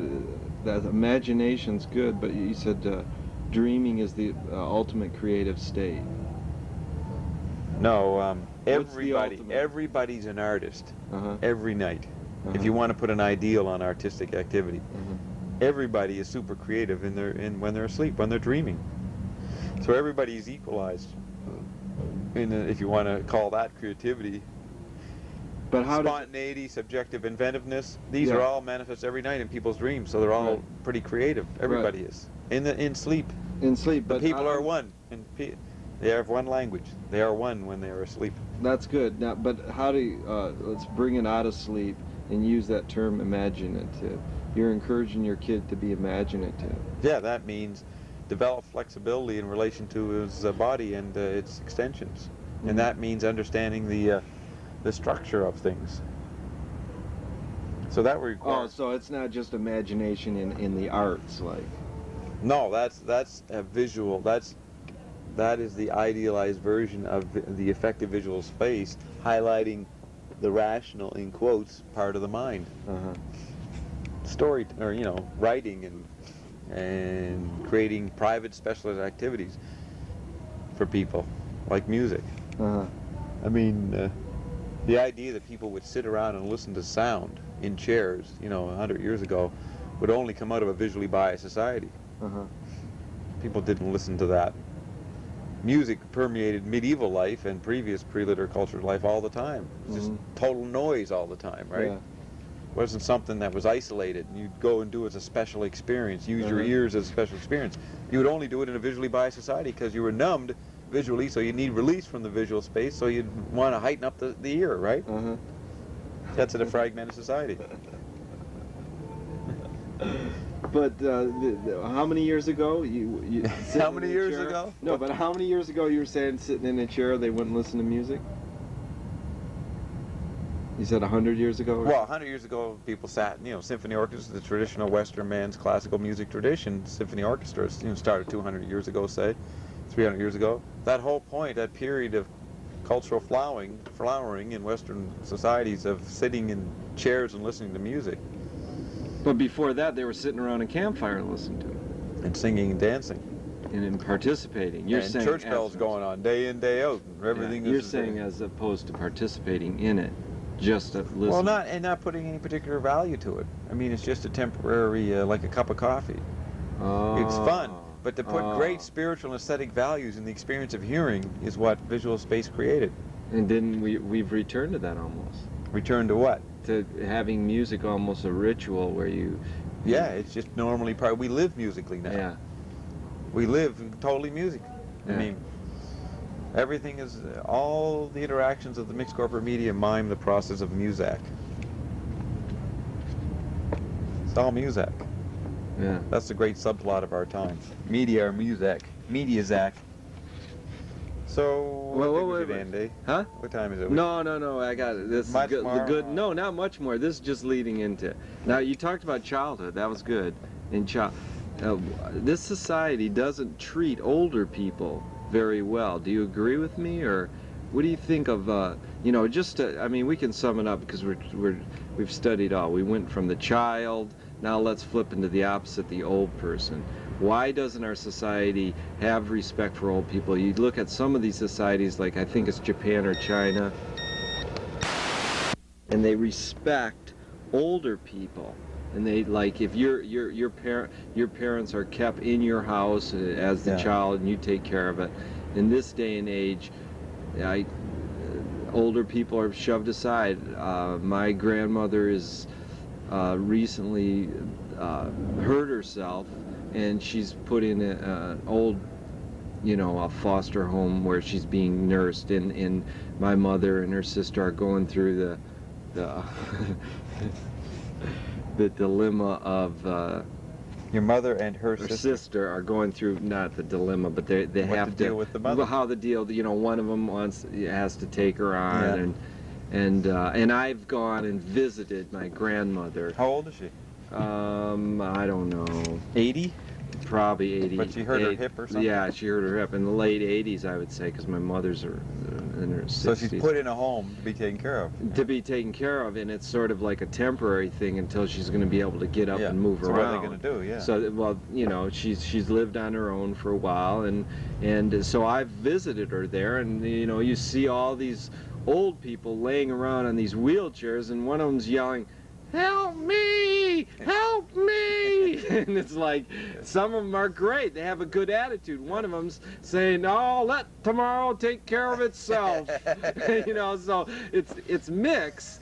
But you get the two extremes, but the majority of them, it's very depressing. Yeah, did you see the help me person? Oh, yeah. That was like the fly. Help me,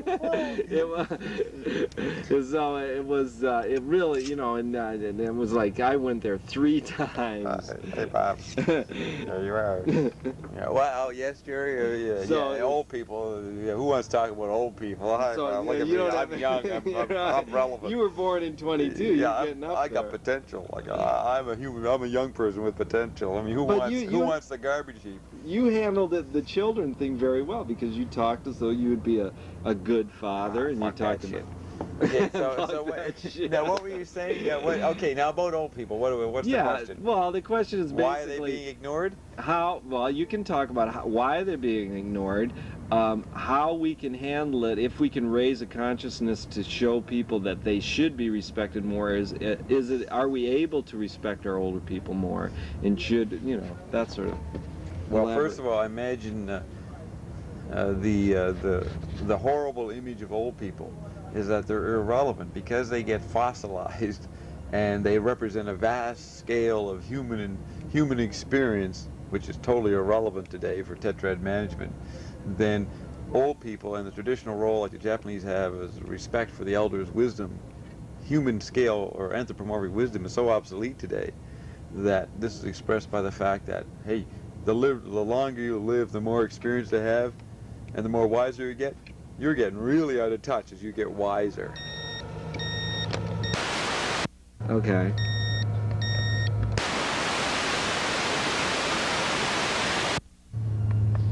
Okay, so you're really getting out of touch. Really getting out of touch as you normally go through the human process of getting wiser on human scale terms or anthropomorphic level.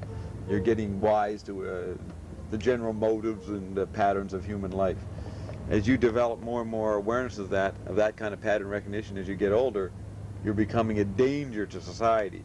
Because if you're in the you're in a position to impose that on people, you'll get in the way of the need to adjust to the rapidly changing conditions daily in society that require not wisdom, but a great dexterity and flexibility and tactile sensitivity to the figure ground relationships. Mm-hmm. You know what I mean? You have to be talk about the need to be imaginative and detached from the experience you're having. Uh-huh. You know, the old person represents a store of wisdom and experience that gets in the way now. It's obsolete. It's a menace to society. Yeah. So that's why that's probably a large reason why old people are considered a hindrance, right? Uh-huh. In the Western world, anyway. So, and on top of that, there's the obvious faction that there's no community, and as people get older and approximate physical solitudinous, they find out, geez, we really are solitude. There's no one around here to help me. Uh-huh. There's no community to connect with. There never was a community in the 20th century. Uh-huh. So you just become excess baggage that, because you have no community controls to appeal to, you have to just put up with where you've been put. It's like the old R. Crumb comic. Remember the Mr. Natural one of the first one-head comics? The guy he says, you can have this life, you can be a Hitler, you can be a this and that, but in the end, when you're 65 and the guy's playing golf, they'll come and take you away. You remember that cartoon? No, but I can imagine it. It's good. You have whatever you want to be in this 20th century. You can be whatever you want to be. And, but at 65, you're obsolete to take you away, no matter who you are. So this is pretty discouraging, though. Look at old people. Look at old people? Yeah, you're... Well, yeah, this is the horror, Jerry. I'm just giving you a glimpse of the horror of our time. That's why we should have media ecology. Yeah. At this media point. ecology would even help the elders. Yeah. Yeah. So that's you're not just describing a horror, but you're also implying a solution. Well, yeah. A direction toward comfort. Yeah. So yeah, I think it's rampant sentimentality now to feature. I mean, think of the movie Harry and Tonto, eh? Featured old people as nice, wise people, and interesting, cute people, charming and eccentric, right? Yeah. Well, that was a sign of the obsolescence of old people, right when it was celebrated. And it was a Harry and Tonto, I think. Yeah. Those kind of movies that they have every now and then. Yeah. Yeah, they are hugely anesthetic and sentimental, but when you don't have Harry and Tonto kind of movies very much, but at the time it comes up and it's a big movie and popular, it's striking a resonant chord. That means it's obsolete, so it works. And the idea of celebrating old age wisdom was so obsolete then that everybody celebrated, like is the normal rearview mirror response of human beings. Yeah. Like maybe I'm Golden Pond. Yeah. With Katharine Hepburn and they stick them in every now and then. Yeah. So, but it's interesting. You know, there haven't been any lately, has there? Well, there'll probably be another one of these days. They do it every 5 years or something. Yeah. And you know what it works on? It's not geared to you. It's geared to the 20-year-olds or the young kids coming up. You know, the new suckers, the new global theater inhabitants, and they're shown the values of that. Mm-hmm.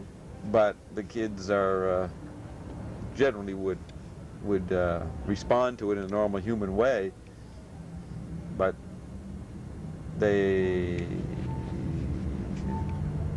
don't know how obsolete it is until later. Yeah. So you have these genres replayed for the new suckers, you know what I mean?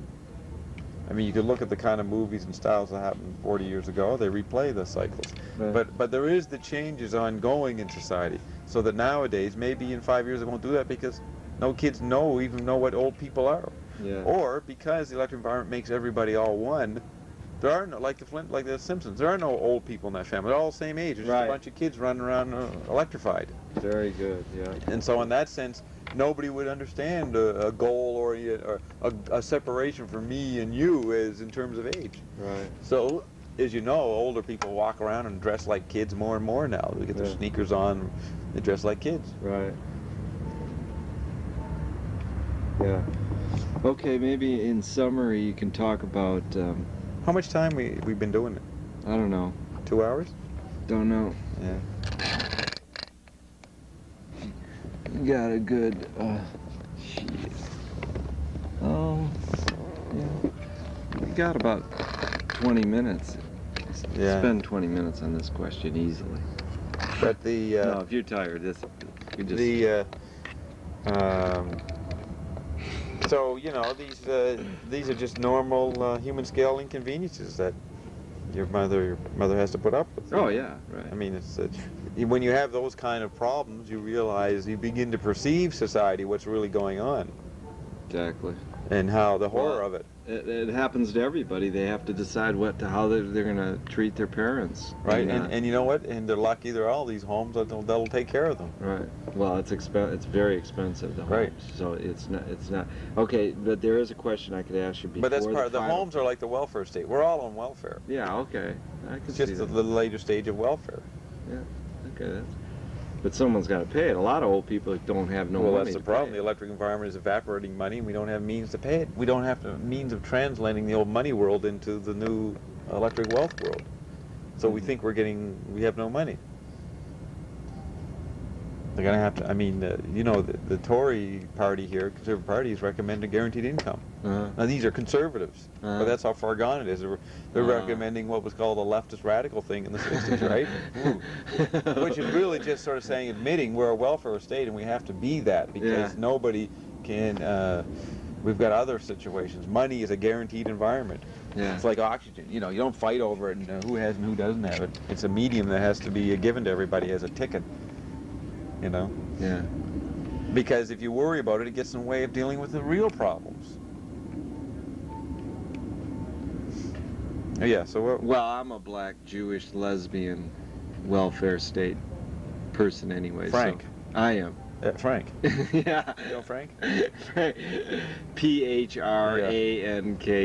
But she's not black. But she does a commercial on CKLN where she talks about it. No, she's the all-American Jewish lesbian. Have you heard that commercial? No. Yeah, she says something like, I'm the all-American Jewish, your average Jewish American. And lesbian folk singer. Yeah. Yeah. So anyways, you're claiming you're black? No, there was a bad joke that didn't go. What was the joke? It wasn't. It didn't work, so... You're going to deny me the joke? Yes, it just did. You know, it didn't work. So, like many of my jokes, they're obsolete. Well, what was it? What was from your point of view, what was the grievance that the joke was playing off? Just the welfare state. Oh, what'd you say? Yeah, yeah, you were it's black? to do with the welfare state. Were you Harlem? Are you saying you were a Harlemite? No, black, Jewish, all the minorities that you can be. I'm all of them. Why? So I can get welfare. You know, it's just... You mean under today's conditions you are all of them? Yeah. Yeah, we're everybody. Yeah. Yeah, we're all, yeah. Okay, now, back to this elderly topic just for a second. Now my parents talk as though if they're going to be kept alive on a machine, they're signing this paper that says, you guys can turn it off because it's stupid to have me alive. Yeah. Now, now that...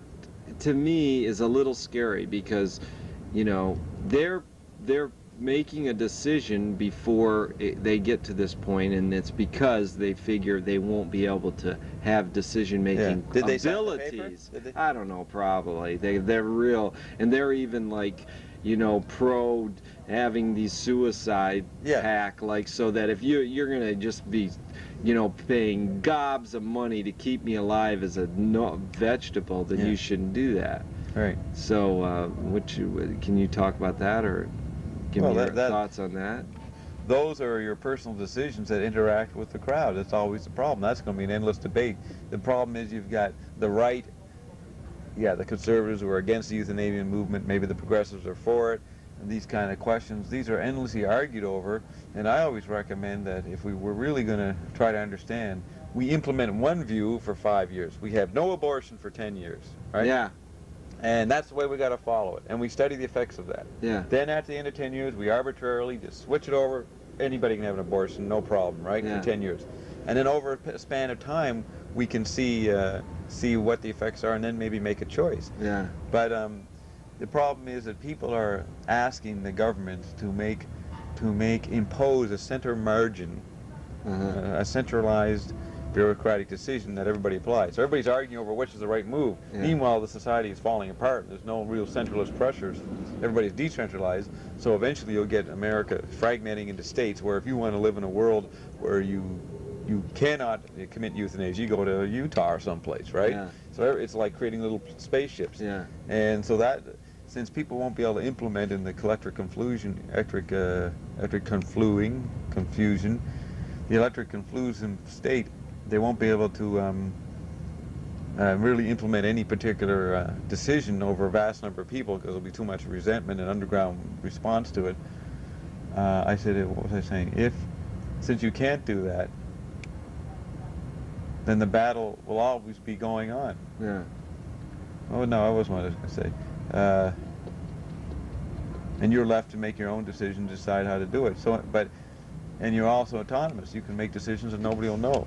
But let me see what. So I'm saying, in the ground of the confusion of our time, and how Congress can make laws that nobody knows about, and there are parts of society that it can ignore them and nobody would know about. They might know about them, but they can hide from them. It's such a chaotic and anarchistic situation that you're on your own. Make your decision, implement it, and be prepared to get in trouble either way you go. Right. Because well, but would you sign a paper that says that? The effects. If we had to keep you alive on a machine? The effects reactivate so fast. The ground's always changing. There's always new surprising problems coming up. Right. In any decision that's made. And it affects a lot of people, and then the time it takes to make it legislation. In the meantime, there's all kinds of problems. So total chaos is what we got. Yeah. Constantly, and you got to make a decision and wait for the judgment. Would you sign a paper? I don't know. Maybe. Maybe. Who cares? Doesn't matter. It doesn't matter. Yeah. Okay. I mean, it matters to people that are concerned. It doesn't matter to a lot of other people. If I make a decision, I make a decision. Who Right. gives a fuck about whether I make a decision on that matter? Well, all your loved ones do. Right. Yeah. And you're not involved in that level. Right? So it's none of your business in that sense. Okay. No, I understand. You know what I mean? It's not something. I mean, I could tell you what I decide, and then you say, well, I respect Bob. I'll go his way. You know, that's not advisable. You got to deal with your own situation. Oh yeah, I already know how I would do it because I don't. And now there's. I mean, I don't know. There's still biological families, but I don't know if people, as we get more and more into single families, what are these kids going to be like? I mean, who are they going to be responsible? Who's their family? Who are they going to be responsible for? Yeah. Pretty soon they're going to give kids a credit card and have them they'll be on their own, you know, from the age of 5 on. And zip a little barcode under their skins and on their driver's license. Right. So now to end it. So what did 14 you decide? hours. What did you decide? Well, I wouldn't sign a piece of paper like that because that's making a decision when the week I'm on my deathbed, they could invent a machine that revived me. Yeah, and so you would like to stay alive. Sure. Sure, but I know them. No, it would not be meaningful till you got into a situation, you know, where you're really in agony or pain and you want to. But if you're incapable of making a decision, that's what they're saying. You got this ability. Right. You get in a car accident and tomorrow you can't. You can't make the decision. So everybody. Then they're going to be accused of murder, to kill me. Yeah. Or they're going to have their pocketbook drained and they're going to have no money to live. So what do you're gonna go for not having signed anything, so that they have to pay for you forever. Well, I tend to believe that way, yeah. What? That you don't care if their pocketbook is drained? Well, I mean, if they want to put it that way, yeah. I mean, it's just, you know. Because you're selfish. You want you to live. This might save you. Well, I don't know if it's so much selfishness as that I don't like the technology. Would it be called selfishness before, long time ago? I guess so. I don't know. I guess you can define it as selfishness. Sure, Eskimo cultures used to do. I don't know if they still do it, but in the old days, the older person would they'd be having a party, you know, living their Eskimo life, and then one day they just said they'd pick a time and they'd be with the tribe and they'd party, and then they'd go off and kind of freeze. Really? Yeah, they committed suicide. That's how older people died. Are you kidding? Yeah, that's how they traditionally. Well, that's funny because they not funny, but that's look at how many. They weren't afraid of. I guess they weren't right, afraid of supposedly, you know, and now that there's so many Eskimos that are alcoholics, and supposedly the Eskimo teenage suicide rate is real high, so it's probably related. Well, no, I don't know if that's related. No? I mean, they've lost. They probably don't have that tradition anymore. They don't live in that situation. We're talking 100 years ago or something, when early anthropologists went and met them and wrote about these Eskimos, that the person would, in other words, you would kind of kill yourself when you still had your faculties. You'd consciously get rid of yourself, and when you thought it was the right time to do it. Yeah. And when you sort of knew you were becoming a burden on the tribe, and you're getting older, and maybe they didn't need you, and so you just go off and kill yourself. Yeah. So, to start at the beginning, something a gentleman asked you last night, or told you last night, was, what we need is new myths. Can you elaborate on that? Well, that's me. Bob, I'll give mythic control. Media are myths, and I would ecologically manage the mythic realities, and that's the new myth. Yeah. That's me. Bob's a myth. I've said that before. Yeah. Yeah. I mean, I wasn't about to explain to him that I was a new myth, you know. Yeah. I mean, just a guy that we had to listen to. Well, you missed it, because when she went upstairs... Who, she? And once you went upstairs, Bruce asked Carol... I never went upstairs. Yes, you did. You ran upstairs for a second just before we left. Do you remember? You could see it in the videotape. They asked, well, where did I go? And you were gone for a second. You went upstairs to go to the bathroom or something. I don't know. Yeah, and had Mike and Philly left? Yeah, and Bruce says... No, wait a minute. Had Mike and Philly left? Yes. And then I came back down, and then we talked about his garden. Yeah, so. but that they had left, and it was just me, Carolyn, and Bruce, and he goes, oh, what does your husband do again? Yeah, I did. She goes, oh, he's working with ad agencies. I wanted to say, he doesn't do anything. He never did, he never will. I wanted to yell it out so bad. Well, you know, Carol, it's a need-to-know basis. I mean, Carol doesn't want to get into it. The guy. Oh, I know. She handled it very well. It was like, well, this week he's working with ad agencies. Did she say this week?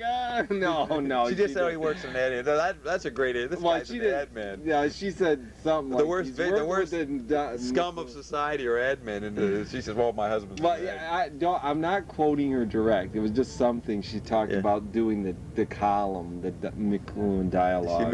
She said that. Something like that. He's a consultant. She probably said he's a consultant. To ad agencies. Yeah. So you want to make a closing comment?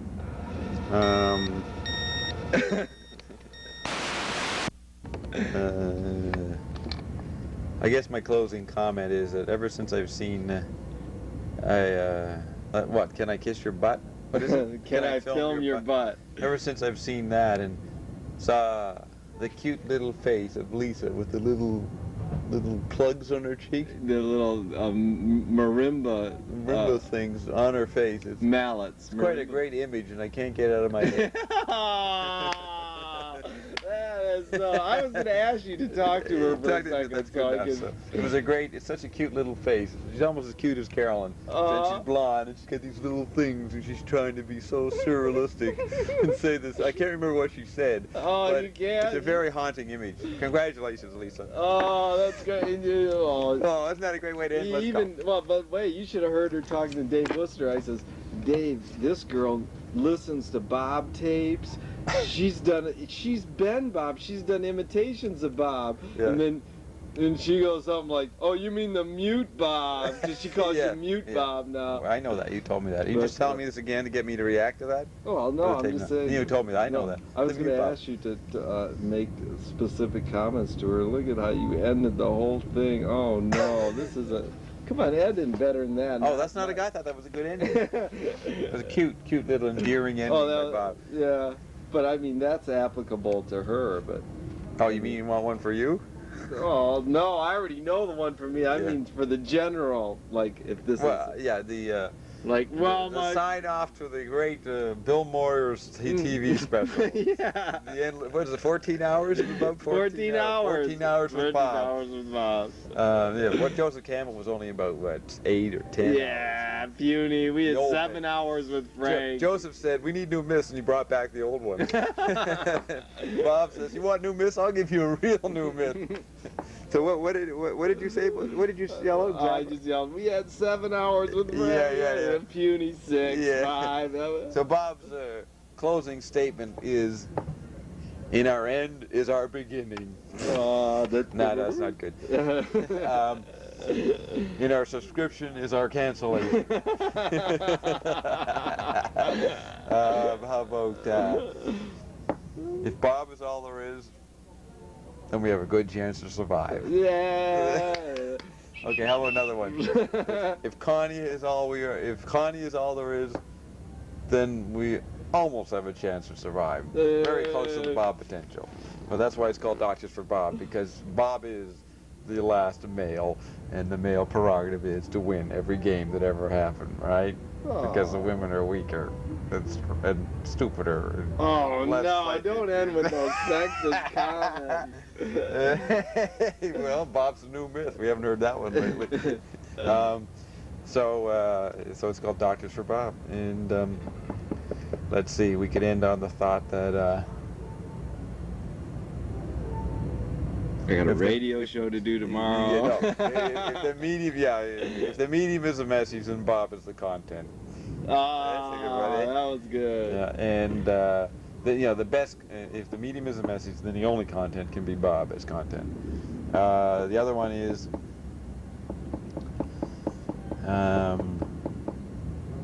looking forward to developing my surfing skills. That's one way to do it.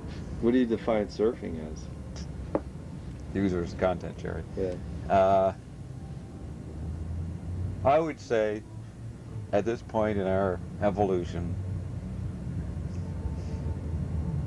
that there's not much you can say anymore.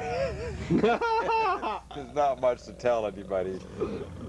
Well, Mr. English, it's been a real privilege and plevillage. We're looking forward to the plebiscite. But with the proletariat.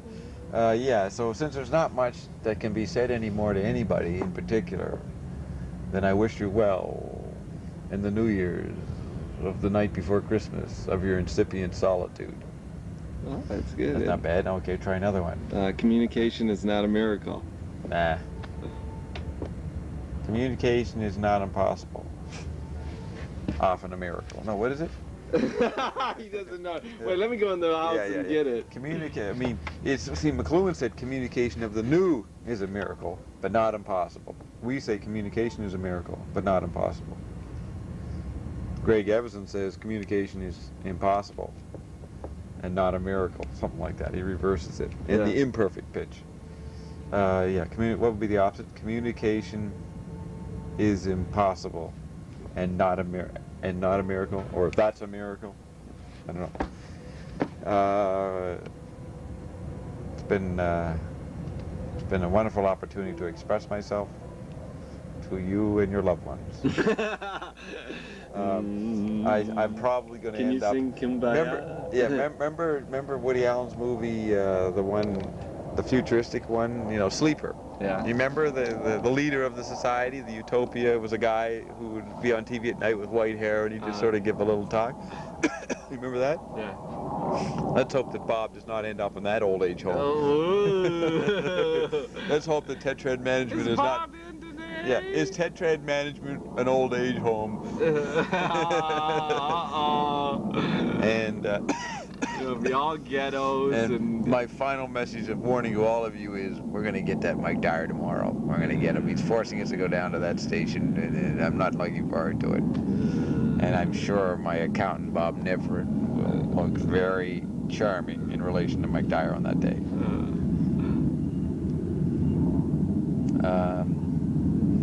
Other than that, still got like 3 minutes. Yeah, other than that, everything that I ever said, I meant. I meant it. I was not lying. And even though the bias of an environment, the bias of a medium is greater than any lie. Remember that. And what else? Do introductory remark, like hello, welcome to 2 hours with Bob Dobbs or anything. Well, I would just say, welcome. This is Bob Dobbs. We're going to talk with you for 14 hours. Please feel advised that this is detrimental to your health. And if you want to live a long, healthy life, maybe turn off your TV set, maybe not. It's up to you. We're not sure of the effects yet of what will happen as you watch 14 hours of me. We haven't got that far into Tetrad Management to understand the ultimate effect of Bob's work. Right? Right. Okay, I confess, I did it. I did it after 14 hours at the docket. I was responsible for every crime that men committed against everybody else who wasn't a man. Even though I'm a woman. I'm guilty. Guilty of using you to wake up me. So take me away. Execute me. But please keep care of the archives and continue the work. Kill and kill and kill until there's nobody left. And then we can turn this planet over to the animals, just like the Earth Firsters want. And I'm sure the Antichrist would have wanted it that way. So the new animals are waving goodbye. Right? Am I losing my bearings here? I sounded like I was advocating killing people. I certainly didn't want to do that.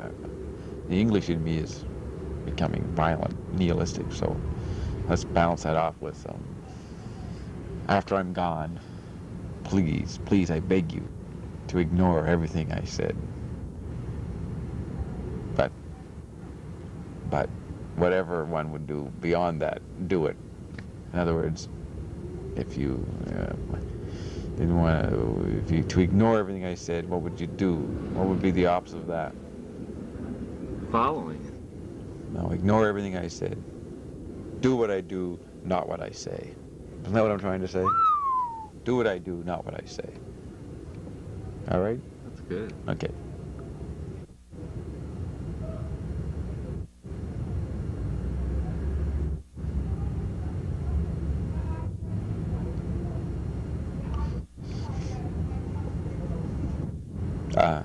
I won't hang up first.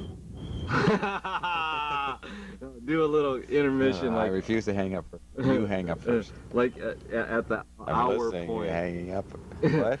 The hour point. Like, so you've gone through 1 hour. Now